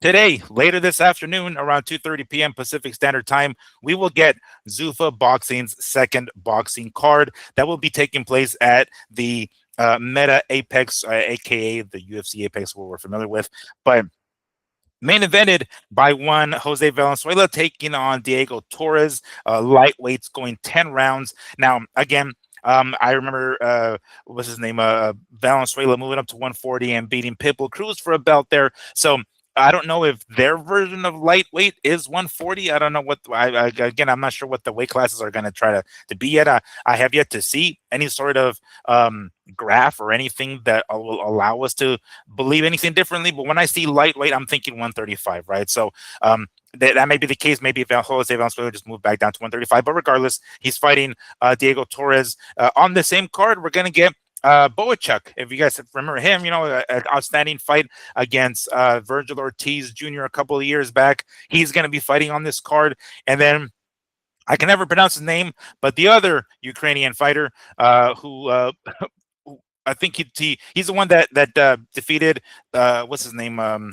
Adonis Stevenson back in the day, and then he ended up being Alexander. Benavidez, his first opponent at light heavyweight. He's going to be on the card as well. Those are the only, I think, familiar names that I recognize besides the main events. But anyway, it looks like we're going to get the second card here today. So if you guys have nothing else to do, because mind you, there's no football.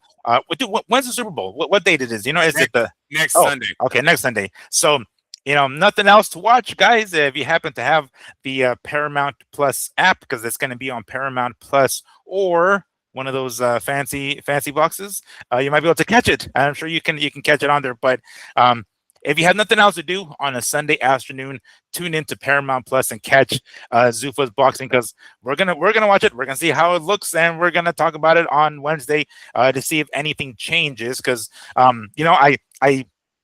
I heard Oscar De La Hoya's clapback Thursday, right, talking about how bad that first card was and basically pointing out the stuff that we've been pointing out for a while, these claims of a different ring, gloves, rules, etc. And we basically just had this same, it's just a club type of environment, club fight type of environment that Zuffa brought last Sunday or last Friday. I mean, their first card on the 23rd.